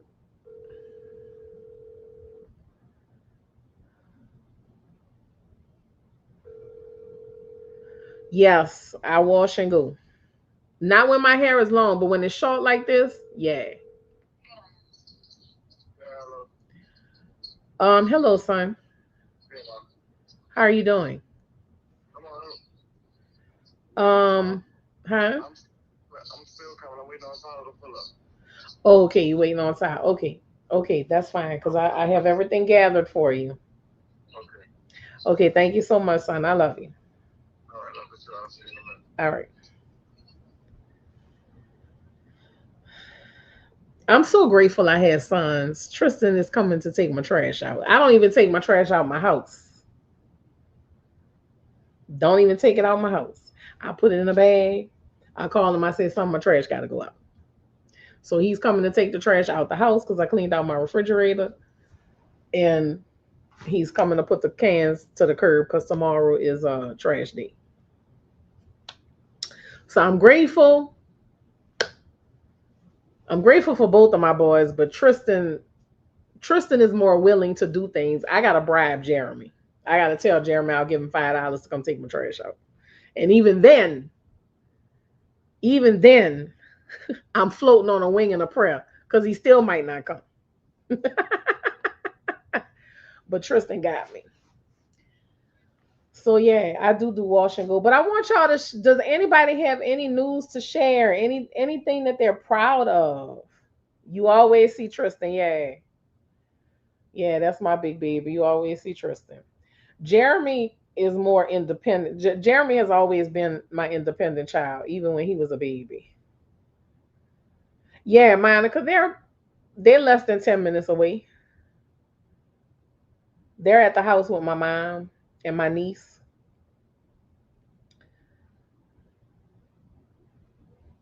Okay, okay. Go ahead, Dark Academia. Congratulations. You got a few more views on TikTok. Have you looked up what is it called? Hold on, I'm about to tell you. Have you been seeing all of the videos of the people recommending how to get on the algorithm?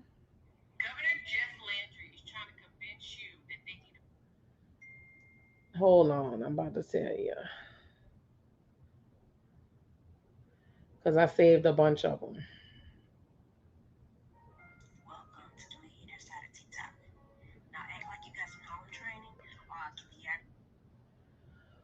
Creators, creator search insights.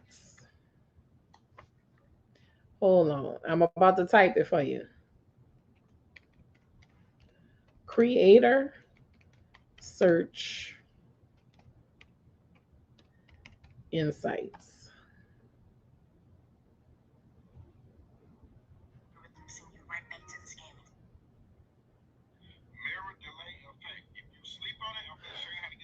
And mirror delay effect.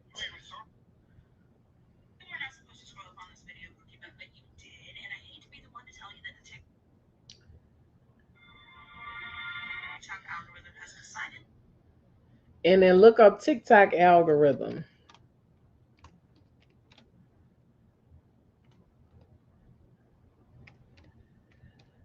It's all right, Kendra. You here with us tonight? You here with us? We love you. We appreciate you. Let's see. Find me on TikTok, Dark Academia. I am Fat Girl Freestyle underscore Nola. Girl, look how I typed that. I'm sorry. That's wrong.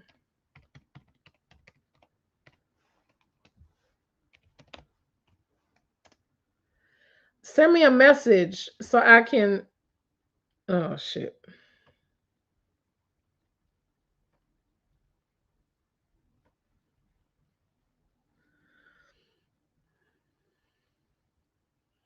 Lady Lovelace, hi. Oh my goodness, I haven't seen you in so long.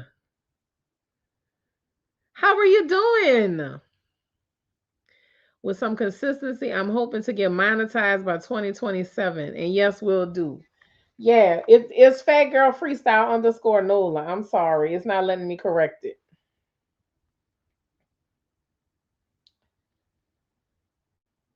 But please message me so I can share the videos with you.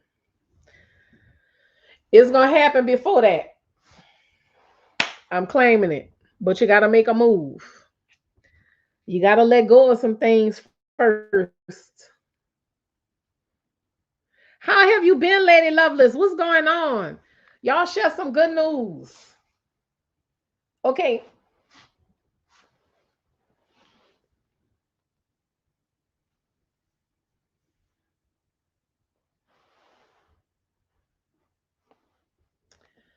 Please don't get me to talking.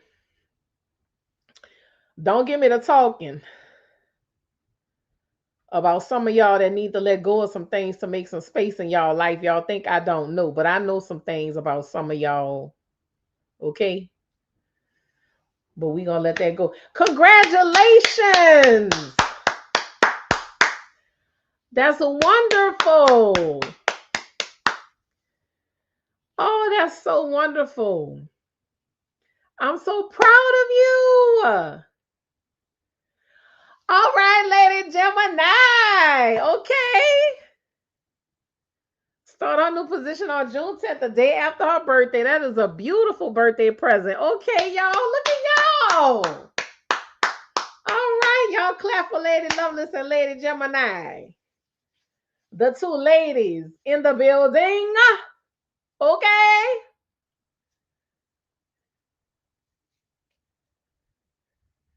That is beautiful. I'm proud of y'all.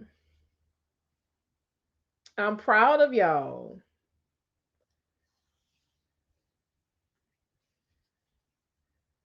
I'm proud of y'all.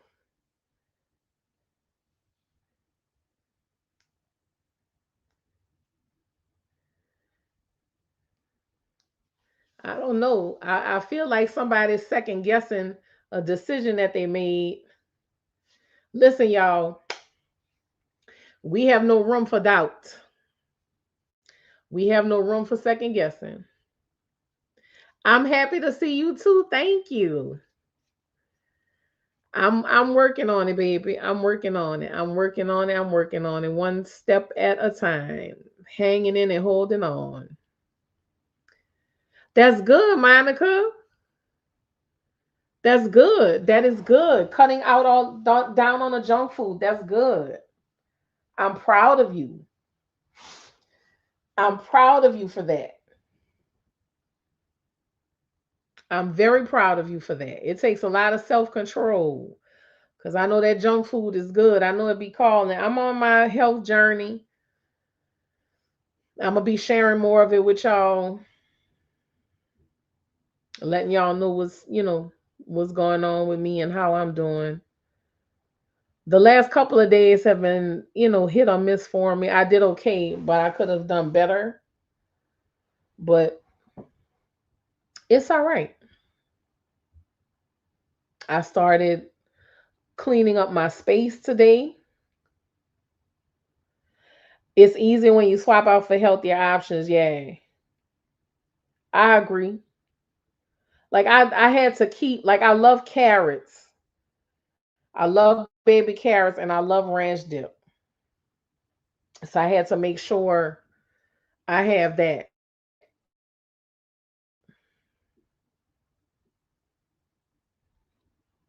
Oh, Kendra, that's so sweet. So I have to make sure I have that. And I'm making sure I get my movement in. I do my thing. You are speaking to me, Miss Kim. My current boss changed my start date, and I'm afraid she and the boss are trying to sabotage my promotion. Lady Gemini, listen, I need you to not give in to that fear because what's for you will never miss you, whether it's here, there, or some other place. What is for you will never miss you. But you cannot give any energy to that. Can't give any energy to it. You can't worry about people who are intimidated by you. You can't worry about people who view you as competition. You can't do that. No, ma'am. What's for you will always be yours. So don't even stress. Make your own ranch dip. It's way healthier and honestly tastes better. I'm gonna try that. I'm gonna try that. Cap, do you have any good news you want to share? Anything you want to say? Yeah, don't give in to that drama, baby. Don't do it. Don't do it. Don't do it. Make my own ranch dressing. Oh, you talking about with the little powder packet? Oh no, that's not good. I'm gonna have to look up a ranch recipe. Yes, Lady Lovelace, they are intimidated. You are not intimidating, and that is a damn problem. Amen, amen, amen.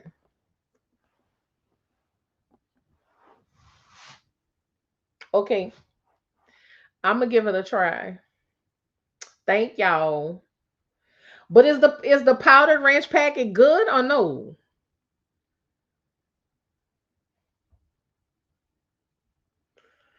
You know I love a little shortcut or two. Because if it's got too many steps, my brain can't do it. I already be in here talking myself through doing the laundry. Okay. Well, we gonna see. We gonna see. I had to talk myself. In fact, I still got a basket of stuff. A friend of mine, my friend Pineapple, he comes on here from time to time.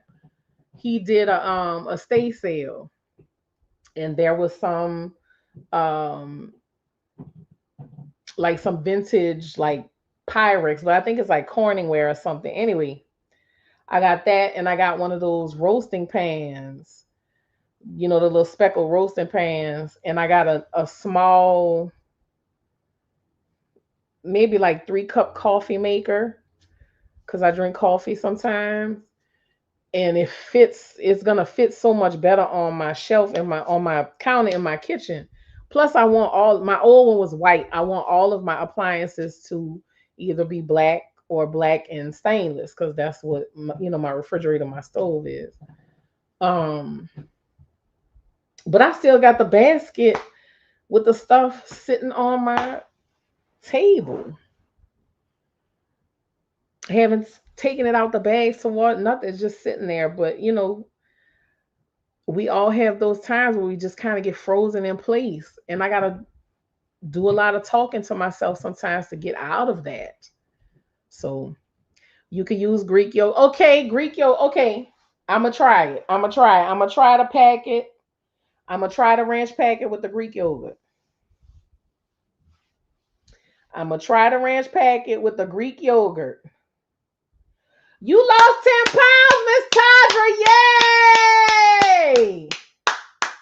Y'all clap for Miss Tadra. She lost 10 pounds, y'all. Stomach getting flatter, booty getting bigger. Uh-huh.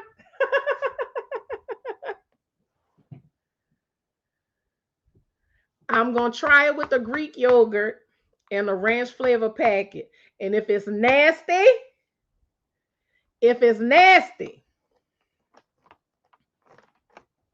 y'all gonna hear about it.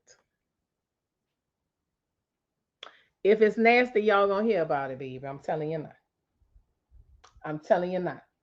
You gonna hear about it. Cause I'm gonna come back here and I'm gonna give it to y'all. But seriously, thank you for the recommendation. I'm definitely gonna try it.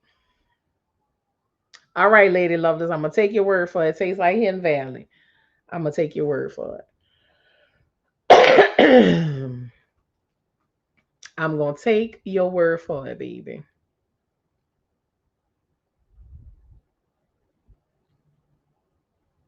Half yogurt, half light sour cream.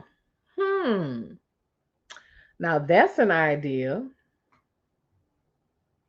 That's an idea. That sour cream will give it that tang. Yeah. Okay.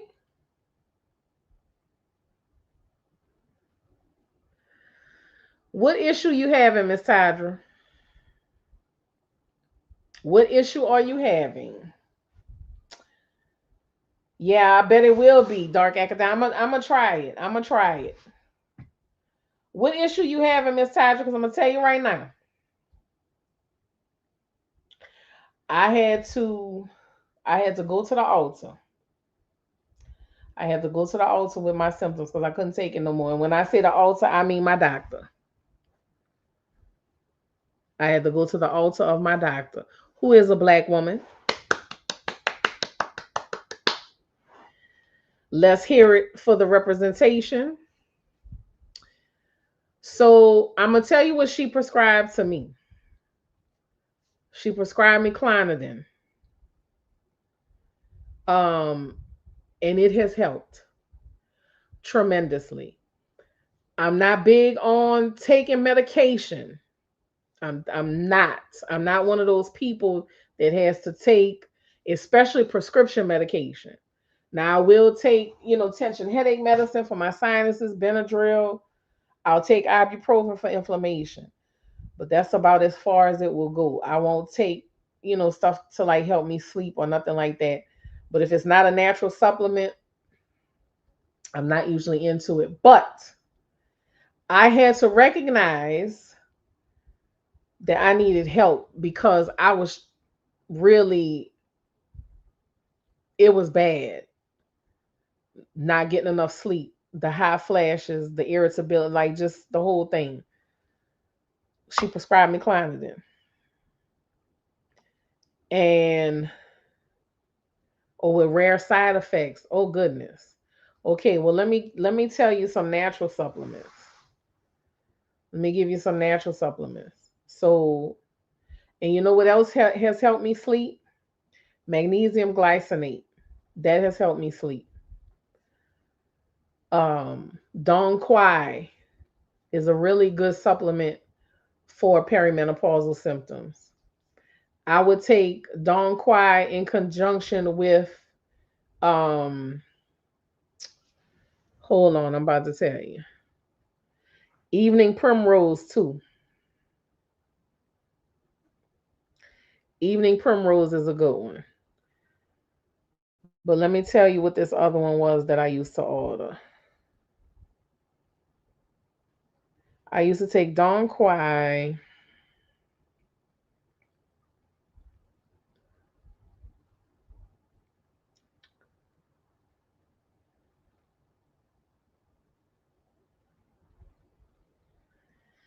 I'm looking through my purchase history. Bear with me.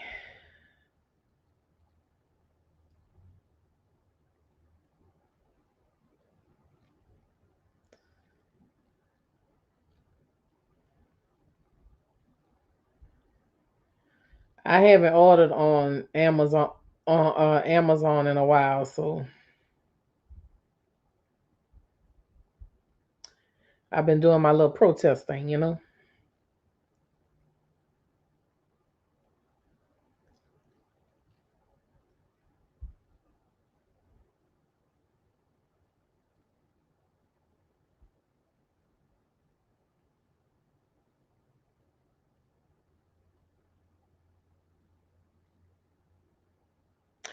Dang, I didn't realize I bought so much shit on this.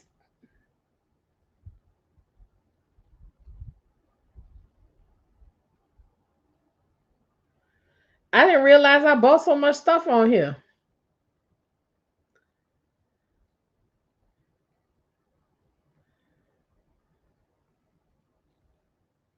It is bad. I got the black girl vitamins, and then I went on Mood and got the menopause THC gummies. They help for about 2 weeks.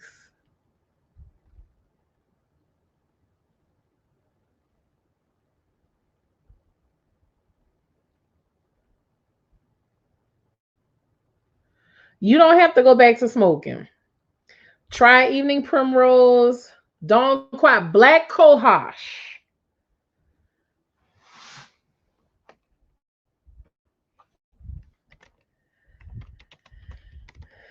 Black cohosh and Don Quai. I used to take those together.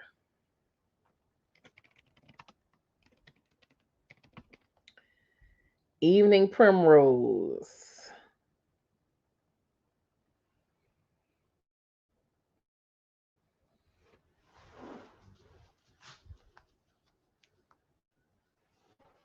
Those have helped me. Um, there was something else too. They even make a Don Quai wine that I hear is helpful if you like wine. They do make a Don Quai wine. Um,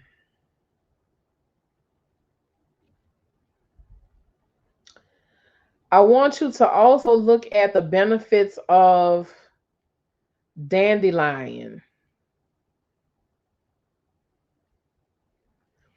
Well, if it depends on the amount of it. Now, I'm talking about just taking straight black cohosh pills and straight Don Quai together.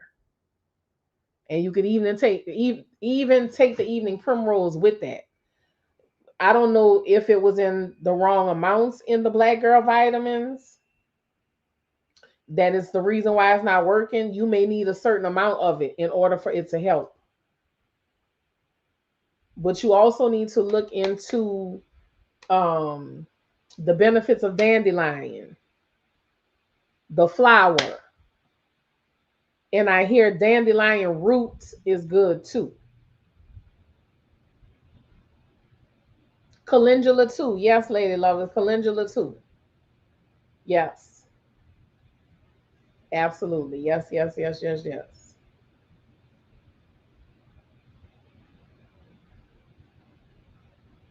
Yes, yes, yes, yes, yes. So try these things in combination, lady, and see if that helps. Being that it's just Don Quai and it's just black cohosh. Like it's not in minuscule amounts. Because when they mix it like that, they put such small amounts of it, it doesn't make a difference. Sometimes you need the full dosage.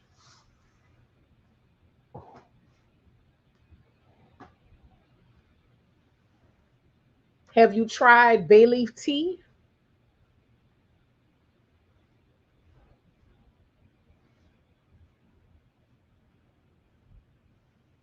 I don't want you to just give up. I need you to keep trying.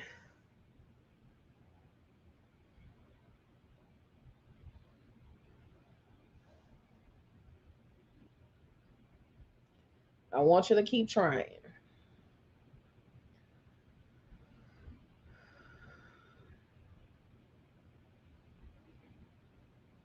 If you can find a dandelion root, Miss Tadra, try eating a dandelion root. That's good for a bunch of things too. Excuse me. And I just saw an article that said that um, the leaves of the cannabis plants are good for things too. So might want to look into that. The dandelion tea had me going. That's why I stopped drinking clove water as much. Like I only drink clove water every once in a while now. In fact, last night I had some. I soaked a date in a bottle of water and drank that, and baby, it's been sending me. Nettle tea is also good. It helps with inflammation, lowering blood pressure, and bone and skin health. Thank you for that, Lady Lovelace. All this good information. I hope it helps, Miss Tadra. Next time we get together, please let us know. Please let us know. But the clove water makes me pee a lot, and the date water helps me pee a lot. Yes, clove oil is fabulous for a toothache. Yes, it is. I normally mix clove oil and coconut oil together on a cotton ball when I have a toothache, and I put it on my gum. And I had an infection, in fact, and it pulled all the infection out. Yeah, you just gotta find a secret concoction. That's it. And that's what it is. She probably needs several different things to work together in order to help ease the symptoms. Or you juice with the root. Okay. I didn't think about that. I watched them cook the root. I didn't think about juicing the root.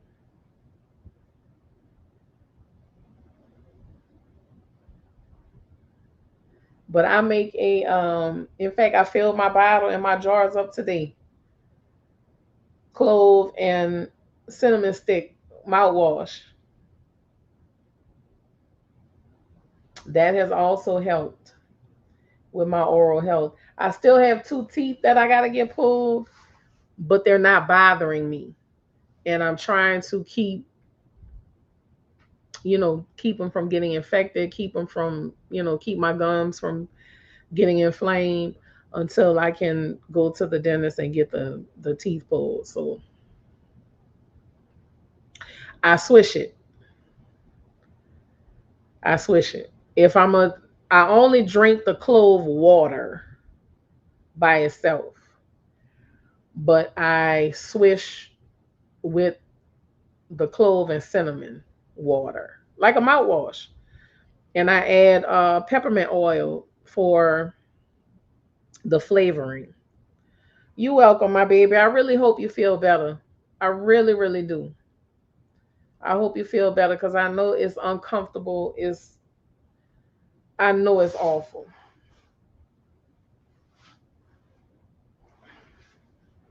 Yeah, I haven't used store-bought mouthwash in over a year at this point. And my mouth feels refreshed. It doesn't feel dry, and it feels extremely clean after I use it. And I use it a couple of times a day. Peppermint is also a natural antibacterial. Okay, thank you. So yeah, I definitely recommend making your own mouthwash with clove and cinnamon stick. And I keep it under my bathroom sink because it's dark and it's cool under there.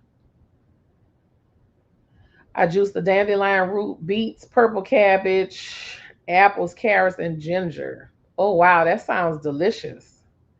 I switch with oregano oil. Sometimes I do oil pulling with my coconut oil, but I'm gonna have to get some oregano oil. Thank you for that, Lady Gemini.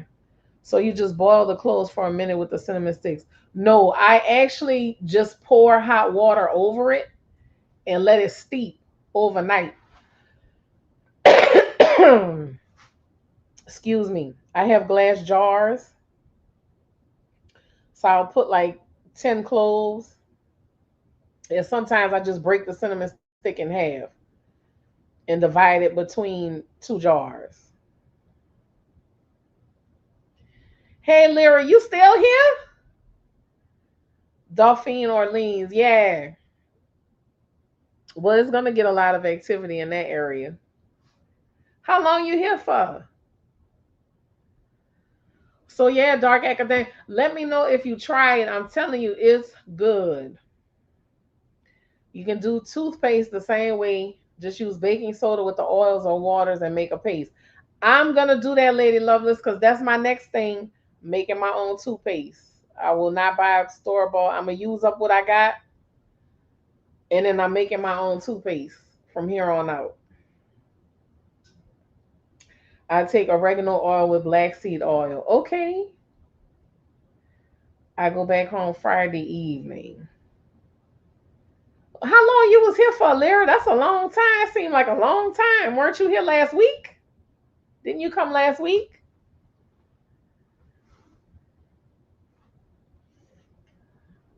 I want to start trying the castor oil. I want to get the paddle that people do the massages with. I want to get the paddle and castor oil. First half of the trip on Canal Street was a disaster. So we moved down here to Dauphine. 10 days. Oh wow, 10 days. That's a long trip. Where at on Canal Street? I wish you would have told me. I could have told you.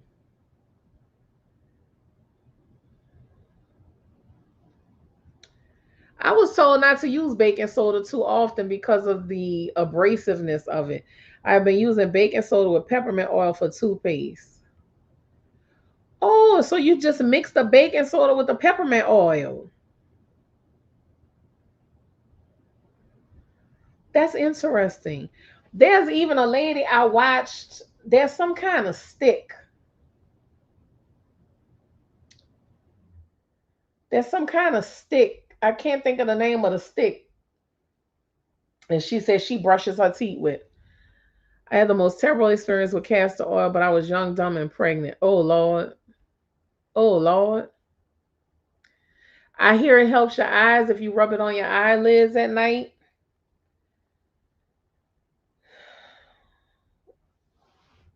It helps detox your liver. Like I just want to, and I'm not gonna do just straight castor oil. I stayed at Town Place Suites by Marriott.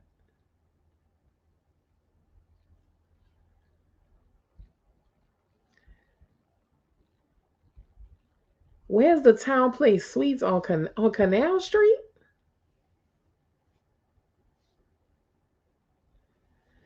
I recycled a small sage jar. Baby, one thing I'm gonna do is save a jar, okay? One thing I'm gonna do is recycle a jar. They are terrible. Had my clothes stolen. We found a brown recluse. Oh Lord, Lyra, I'm so sorry. Okay, okay, lady. All right, lady, Lovelace. Thank you. Oh, y'all are full of wonderful information tonight. Thank you. I need to comb my hair out. Thank you, thank you. 1600 Canal, but we chose it for the kitchen. Oh, see, you at the low end of Canal Street, baby. You got to go on the other end closest to the river. Yeah. That's a sketchy little area down that way. And it's not it's not the whole of Canal Street, no. But for some reason, them couple of little blocks is just I don't know. Just them couple of little blocks, the energy is just not right. Not right at all. But I'm glad y'all moved and I'm glad you're having a better time. I'm happy to hear that. I'm still helping with my mom and my brother, so I don't have, a whole lot of time. Yep, we left and they gaslighted us about the theft of my clothes. I hope you report it to um not the management of the hotel, but you know, like go to like their main customer service, not the one for that hotel specifically, and please make a report. I use it on my eyelids and night up under my eyes for dark circles. All right, y'all are just a wealth of information. Thank y'all.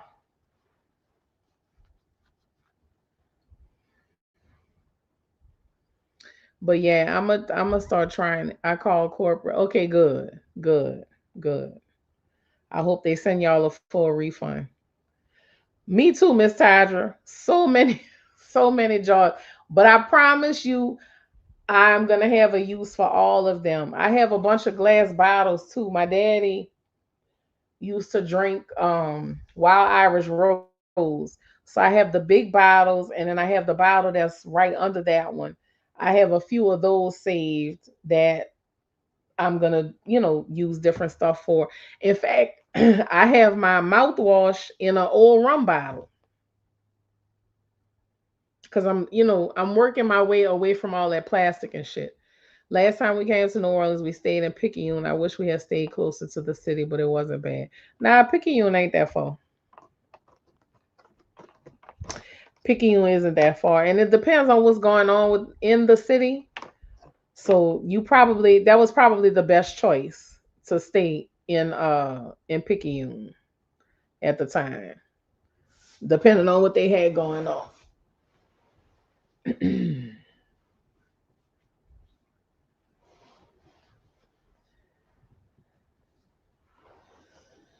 So yeah. Oh y'all, we've been talking for almost 3 hours.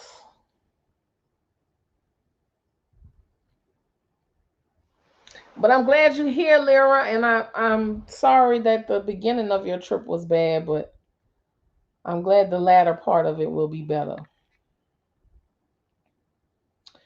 So yeah, y'all, I'm gonna try all of the things that y'all have recommended because again, y'all know I'm on my health journey. Oh, for your ex-husband's job. Okay.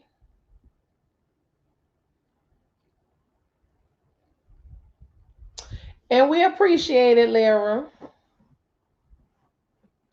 Try staying in Metairie next time. There's a lot of good restaurants out there too.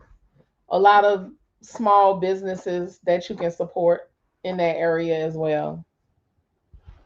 Metairie is like its own little its own little place, depending on what you're trying to do. They have bars and all kinds of stuff out there. So yeah.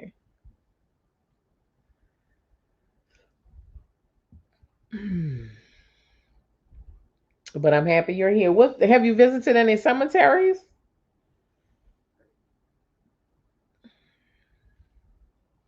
Well, hello, Miss Natoshia with Mississippi Soul. How are you? Good evening, good evening, good evening. Or good night, rather. I don't remember seeing you before. Your name is not familiar to me, Miss Natosha. Girl, you said while I was Rose, I just had a flashback and instantly got sick to my stomach. While you was what, Miss Tandra? A flashback to what? What happened? Yeah, Metarie's not bad, Lyra. Metarie's a good choice. How you doing, Miss Natosha? I have family roots in Mississippi, baby. Not sure what to think of the cemeteries. Is Marie the voodoo queen really? No, she's not. She's buried with her lover. It's his last name that's on the. It's not a headstone because it's not a regular headstone. It's a bigger above ground grave. But she's buried next to her lover, and his last name is on it. One lady told me the house in the French Quarter isn't really Marie's as well. The house that they're probably talking about,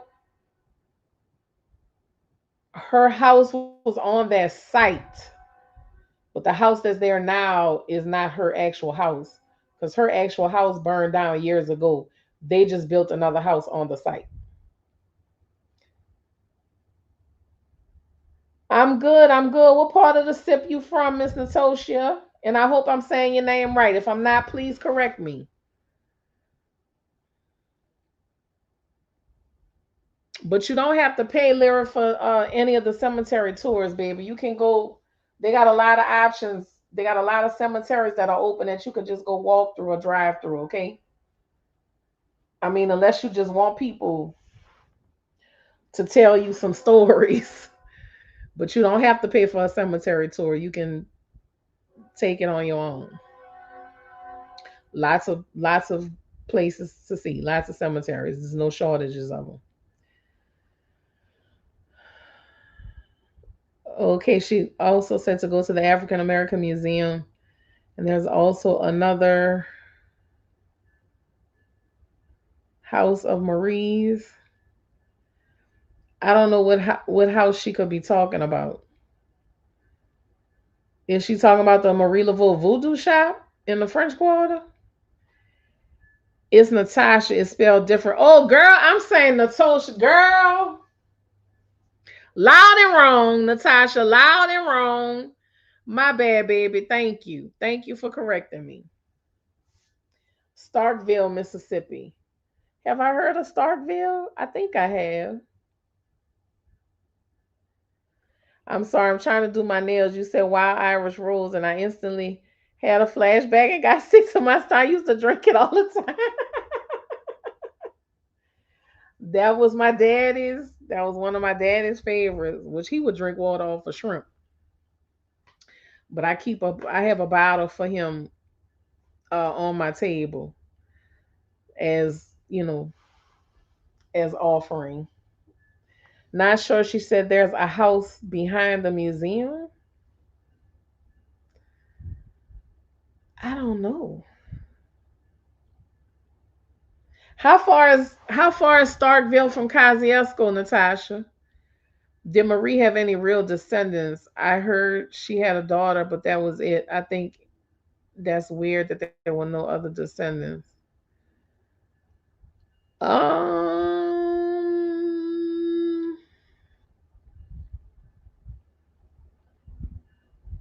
I mean, I know she had a daughter. I know, that daughter, she had a granddaughter as well. Now, did that granddaughter have children? I don't know. Hi, Kim. It's Yvonne from San Francisco Bay Area.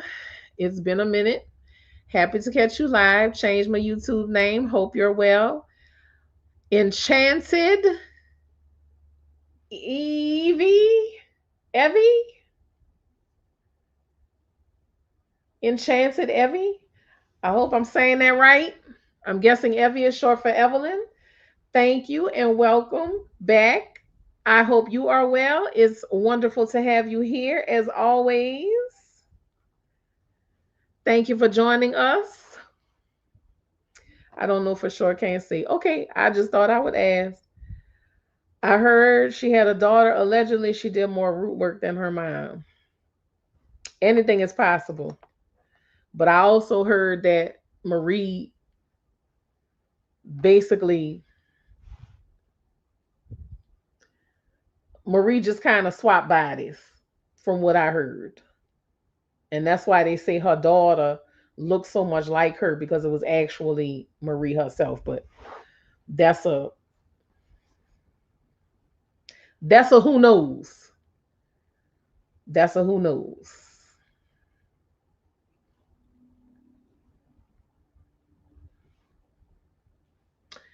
Maybe I'll get Mother Denise back on here and we'll talk about it with her because Mother Denise knows a lot.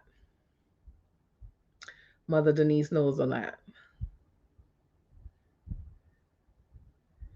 Enchanted Evie and Natasha. Okay. I'm very happy to have y'all here. They call that walk-in souls, yeah. But I've heard that about her. And I heard that she did the same thing with the granddaughter, the daughter to the granddaughter. But I don't know. I don't know. You just never know what's what because this magic spell work, whatever, is very powerful stuff. When there's an agreement for another soul to take over pre-incarnation, yeah, it is very powerful energy, and it takes a very powerful person to do some of the things you know that we hear about. um I have a great deal of respect for practitioners, but some I keep my distance from because I know what it can do. I know what it can do. I have a respect for it, but I don't fuck with it either. I don't mess with it because I know what could happen. So, in fact, there's a place right now that's shut down. Um, a curse was placed upon the family, and the only one that survived is the daughter. But the father, the son, and the mother were wiped out within a short period of time, one behind the other. And the daughter closed the business and she refuses to sell the building. She refuses to sell the building because she does not want to pass the curse on to anybody else. So the building is just sitting there. Yeah. So it's some real stuff, you know. I respect whatever people believe, you know, but just certain things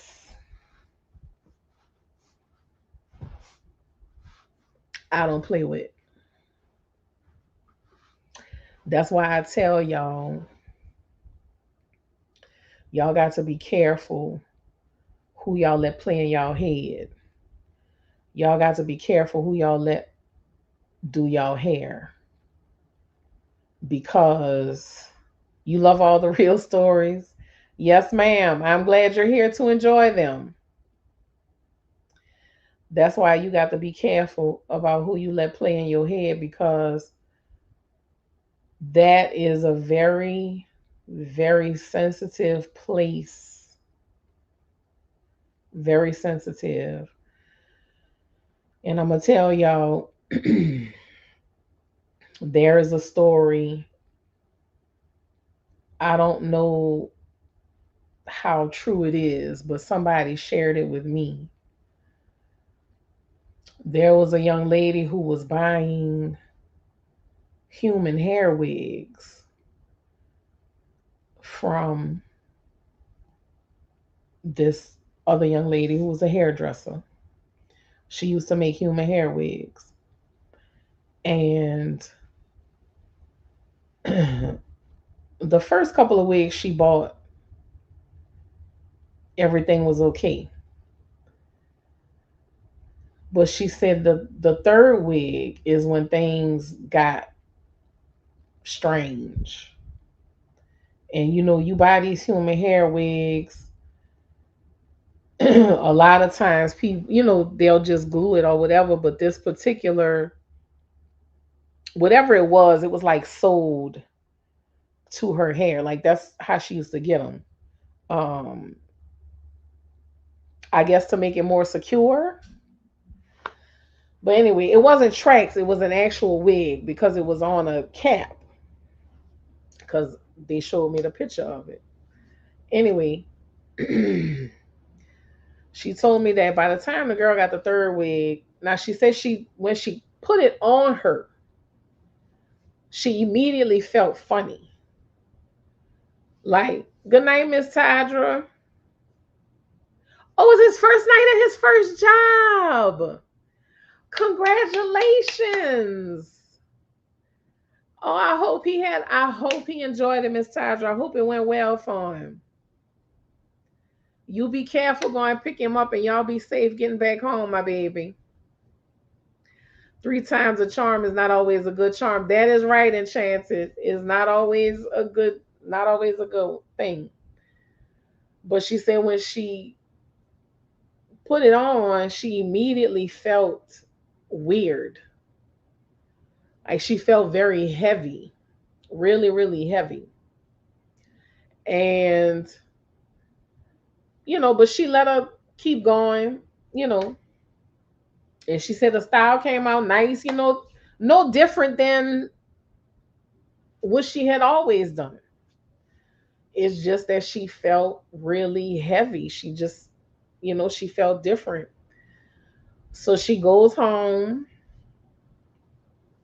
her usual night routine, she puts her bonnet on, ties the hair up, whatever. She said that first night she had one of the worst nightmares that she had ever had in her life. She said she had one of the worst nightmares. In fact, she was like, she almost died in the nightmare. And, she woke up, wasn't able to sleep for the rest of the night. But she figured, she didn't think nothing of it. The next few nights, the same thing. Same thing. Same dream. Almost died in a dream. Shocked out of her sleep. Couldn't go back to sleep, So I think she said by like the fourth or fifth night, it was really, she was like really, really disturbed, you know. But she had figured, she was working too much. She was in school at the time, but she was doing a lot of double shifts at work and such. So, she figured it was just some stressful stuff because this person, is not really a spiritual person. She's more religious. She go to church. She don't believe in the spiritual stuff like that. So this goes on for 2 weeks. For 2 weeks. And it's always the same dream, same experience, almost died. She's up, can't get back to bed, can't relax, feeling all tense. Well, all this is happening. In the meantime, breaks up with her boyfriend. Her car breaks down. Um, I think her mom ended up going to the hospital with some illness. And she told me something else happened. I can't remember. I think she said she had a kitchen fire at her house. So her friend, one of her friends, jokingly said, ever since you got that new wig, things haven't been right. And the girl who was telling me about it, she said,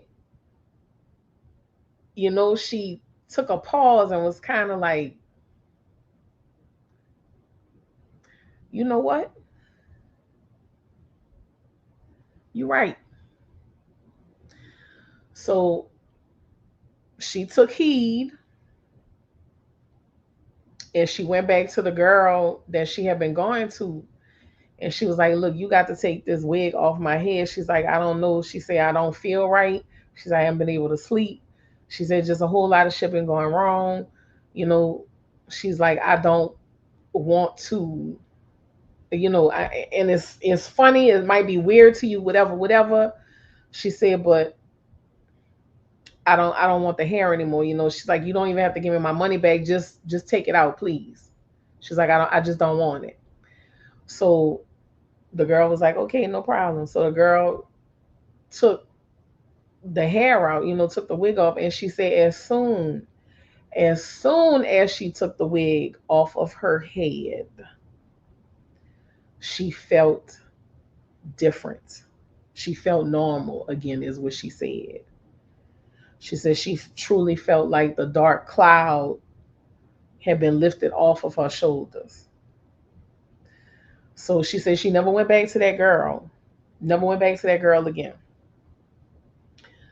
Months later, I don't know how many months later, she just said months later, come to find out, the girl who was doing the hair had been reusing wigs. Like she had been lying to people, telling people that she did them herself, but she was just buying the wigs from other people and refreshing them, making them look new.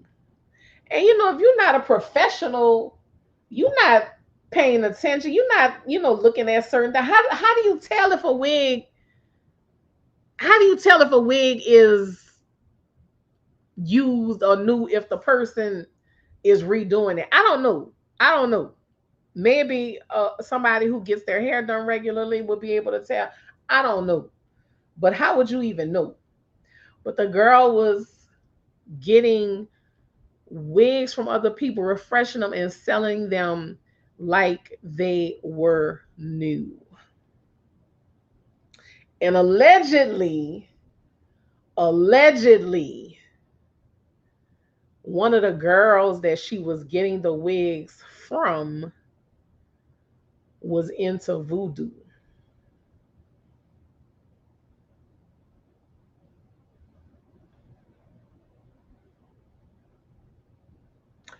So,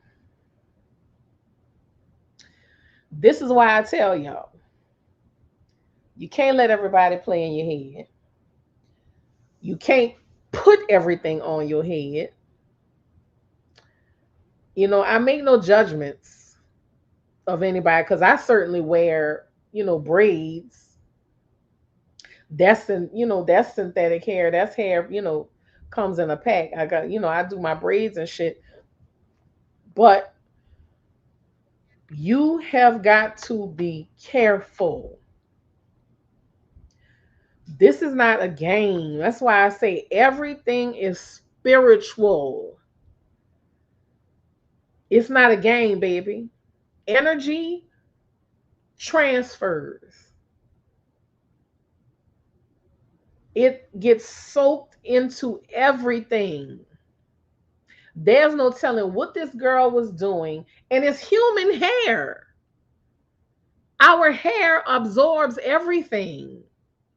Our hair absorbs energy. It's human hair. So everything she was doing, everything she was messing with, the energy was getting absorbed into that hair. And this girl is buying these wigs, refreshing them, and putting them on other people's heads. And there's no telling where else she was getting wigs from. That's right, Natasha. That's why you're not supposed to wear human hair on your head. That energy carries. Stop letting all these people play in y'all head. Y'all got to be more careful. That's why some people, some women, they losing their hair. I've told y'all many, many times, don't let people stand over y'all and talk, especially when they gossiping, especially when they talking negative. Don't ever let anybody stand over you and talk over your head. Don't do that. But what do hairdressers do all day long? Stand over you and talk over people's head. You have to make sure that you are monitoring the conversation, or tell them just stand there and don't say nothing. Or if you have to talk, please step away. But don't do it over my head, because all that is depositing on you. That is a lot of spirits transferring. Many human hair people with, yes, it does have dark energy. If somebody comes to you and you sitting down and they start talking, stand up. Do not let them talk over your head like that. Because all them words, that energy is dropping on you. Especially when people have bad energy. Don't do it. Y'all have got to. Some people just don't protect themselves. They just don't know. And I understand not everybody is brought up to understand these things. I get it. But once you know, once you realize, once you learn, you have to protect yourself. That's why you don't wear other people's shoes. It's the same thing. It is the same thing, especially if it's a stranger. That's why I don't buy used pairs of shoes. I don't go to the thrift store and buy shoes. I buy new shoes. Now it's different if you know where the shoes are coming from. If it's your sister or if it's a friend, and it's, you know that person has good energy, that person has good intentions for you, that person loves you. It's That's fine if they give you their shoes.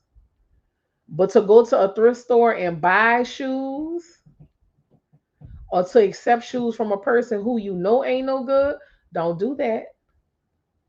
Do not walk in other people's shoes. Do not, and when you don't know where they coming from, or if you know that person has bad energy, do not walk in their shoes, because you're gonna walk that energy all around your life. Don't do it. Yeah, Natasha, I wear synthetic hair when I do my braids. In the same way you can't let everyone pray for you or lay hands on you. That is exactly right, Lady Lovelace. That is exactly right. Don't wear used shoes. That's right, Donna. Do not wear used shoes. Same thing goes for a purse. Same thing goes for a purse. If that person had bad luck with money, that energy transfers.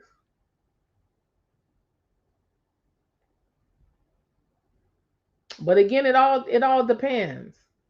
It all depends. If you know where it's coming from and somebody gives it to you, you know they got good energy, it's okay. But just be mindful, y'all. Yeah.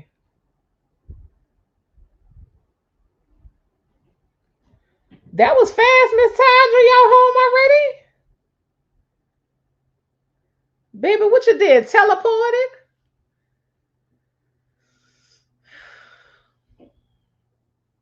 Tell him we proud of him too. Yes, Dark Academia, the purses too. Yes, ma'am. Same reason why you don't wear other people's underwear.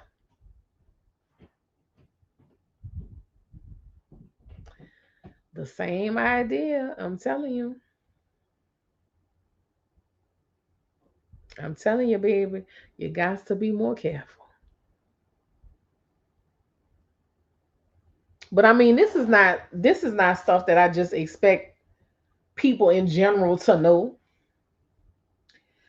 My grandma always told me when you have hair in your comb and combing it or any hair you have, burn it because people can do dark magic. Yes. Yeah. Burn your hair. Burn your hair because people will find it and do things with it. Absolutely.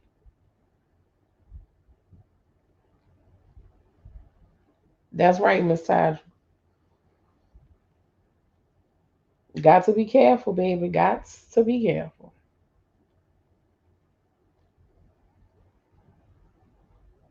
You never listen. Why am I not surprised? Why am I not surprised that you never listened? I'm not surprised at all. Ooh, y'all are too much.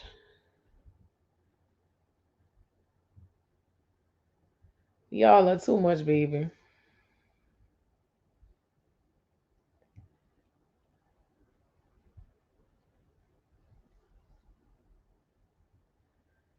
Oh Lord, look at this shit. I need to see my bill. Here we go.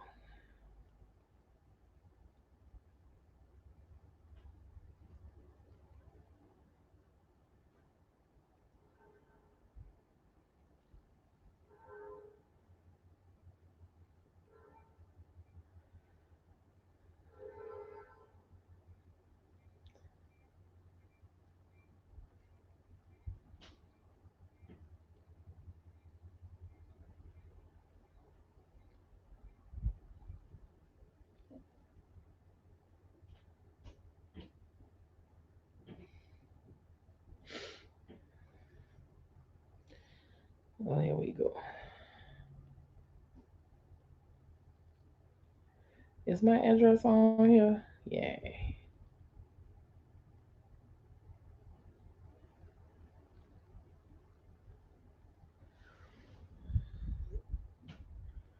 I just flushed my hair down the toilet. I never listened. I felt like it was too much work. Ah, baby, you something else.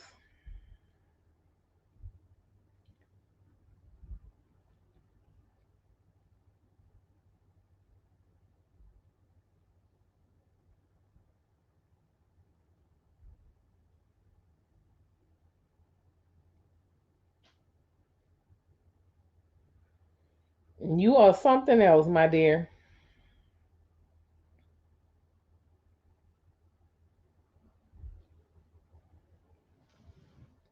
And you know something, y'all? I bought them chickens. Oh, it's right up the street. Okay, good. I bought them. I bought them chickens from Sam's. The rotisserie chickens.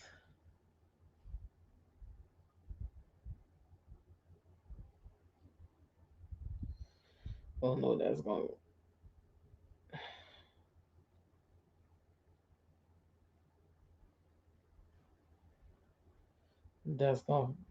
get go back.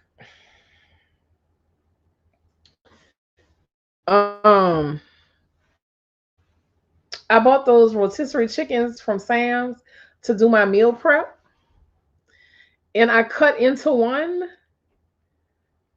and it wasn't cooked,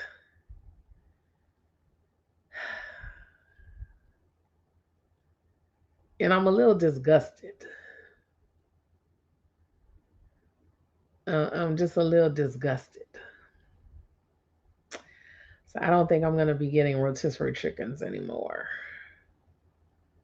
Yeah, it was pretty gross. Yeah. So yeah, it messed me up. Exactly. If I would have eaten it and gotten sick, yep. So yeah. So I don't think I'll be getting rotisserie chickens anymore. So I'm probably just gonna uh, be cooking my own chicken from now on.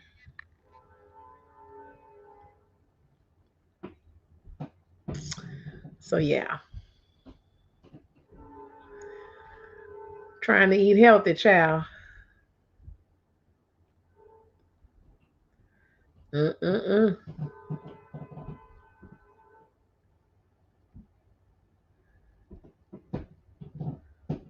Mm-mm-mm.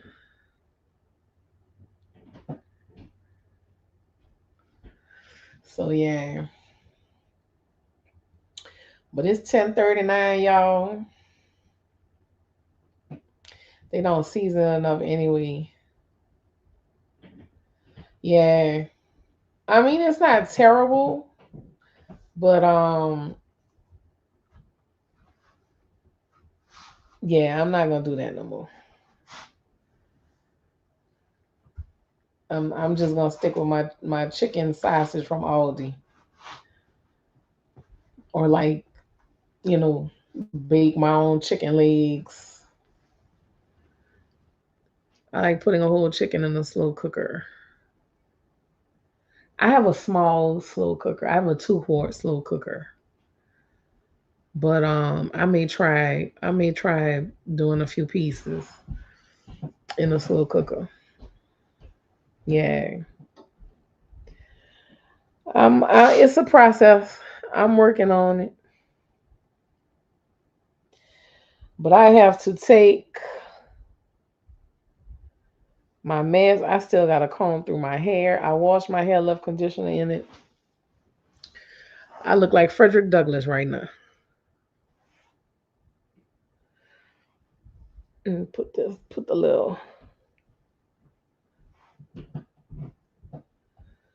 little pot like that. There you go. That's more FD right there. hmm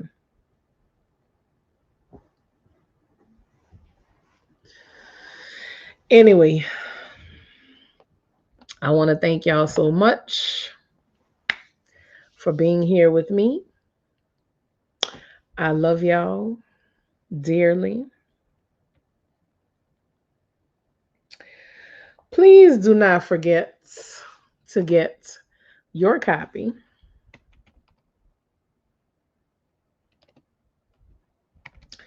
of my ebook.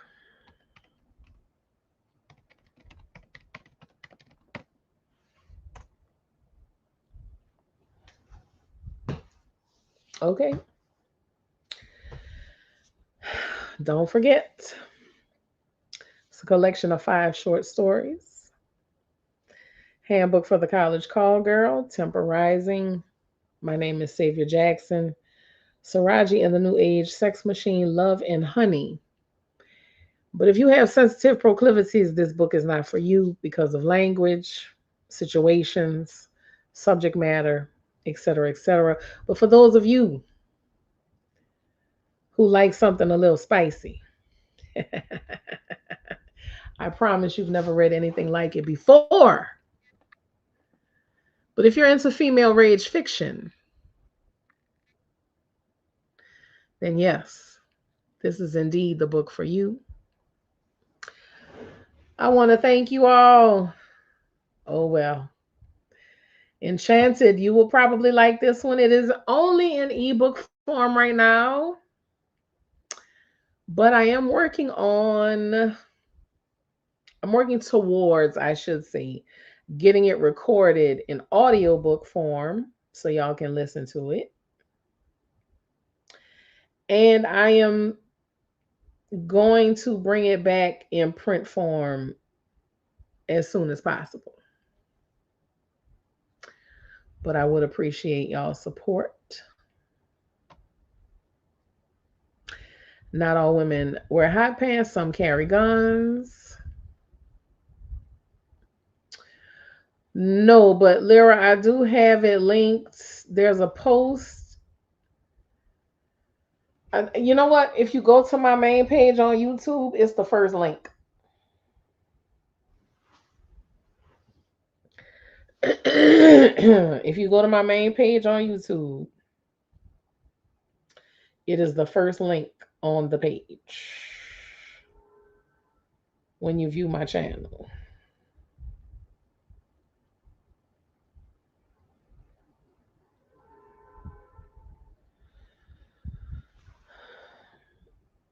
You see that? Well, it's not exactly in focus. I'm sorry, but it's at the top up here. I mean, it's on my Instagram page in my bio. It is I've shared several posts about it on my Facebook, videos. So you can find the link a lot of places. I even have a free audio story, y'all. Woman Town. Y'all can go download that one for free. It's only like 30 minutes. It's just a little short little story. But I also have other audiobooks available. If you like something with more of a paranormal vibe, I have those too. So it's all in what you're looking for, what you enjoy.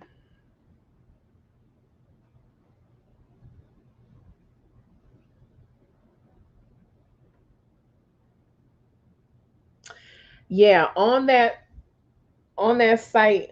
In fact, let me do this. Hold on, y'all.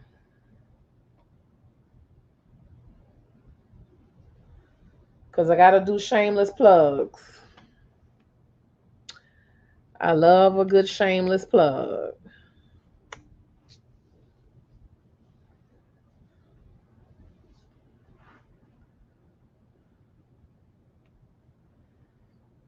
All right, how we gonna do this?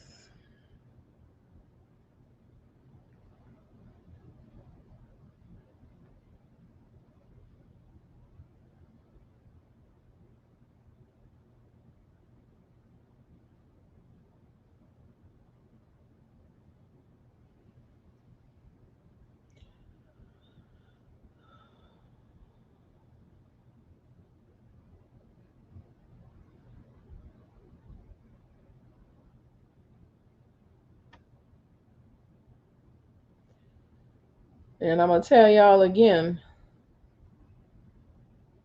if y'all don't tell people about y'all creations, the stuff that y'all do, how will people know?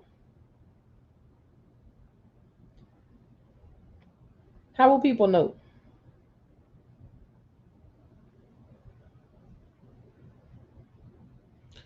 How will people know about your work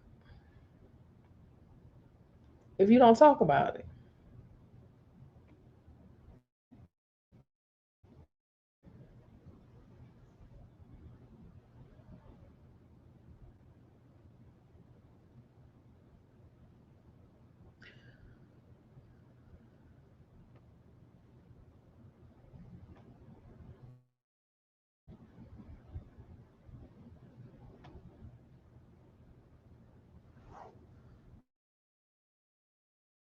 Let me know that y'all can see this page.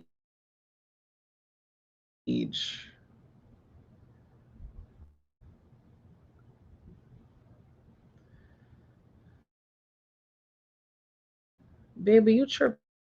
What's going on?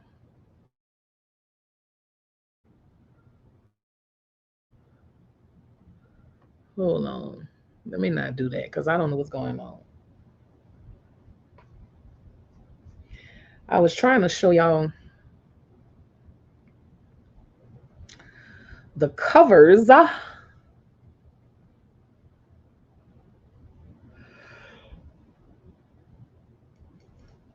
excuse me. I was trying to show y'all the covers so y'all will know what to look for.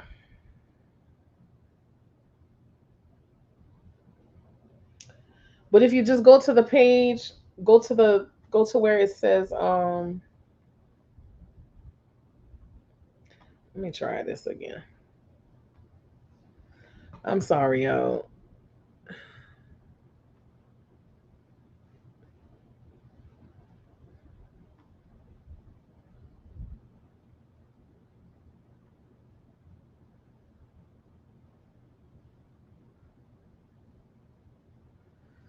Well, it doesn't have any audio to it, so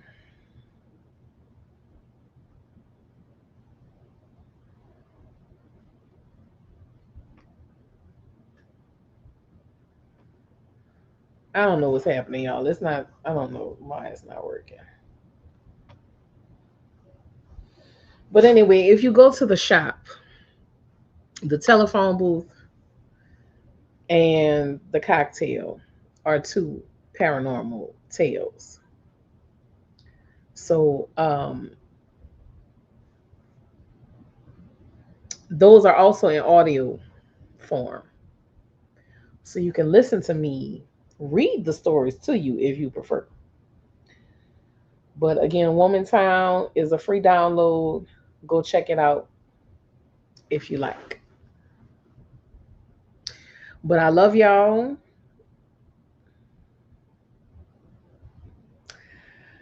I am. Good night, Natasha. Thank you so much for joining us, baby. It was a pleasure having you here. I am going to put all the paranormal stories in a short story collection. And I will probably at that point re-record the audio, but I'm gonna probably go to a studio. I really should go to a studio and record Not All Women Wear High Pants rather than do it from home, but I don't know about all that. But I'm gonna get it all together, Miss Tadra. Don't worry. I'm gonna get it all together, and then I need to make my stuff available on different platforms for people to purchase the audio. So I'm working on that too. I think Spotify has a thing where authors can put their audio books up. So I'm working on all of that. So yeah, y'all just bear with me. Me and my little Frederick Douglass hairstyle. Anyway, thank y'all for spending 3 hours and 34 minutes and counting here with me. I don't know if we've ever been on a live this long, y'all. I don't know. But anyway, I love y'all. Thank you for being here with me. Thank you for your love and support. I appreciate y'all more than words could ever express. If y'all have any questions or anything y'all want to share, email me fatgirlfreestyle@gmail.com or hit me up on Instagram at Fat Girl Freestyle. And of course, make sure you like, subscribe, and share on YouTube.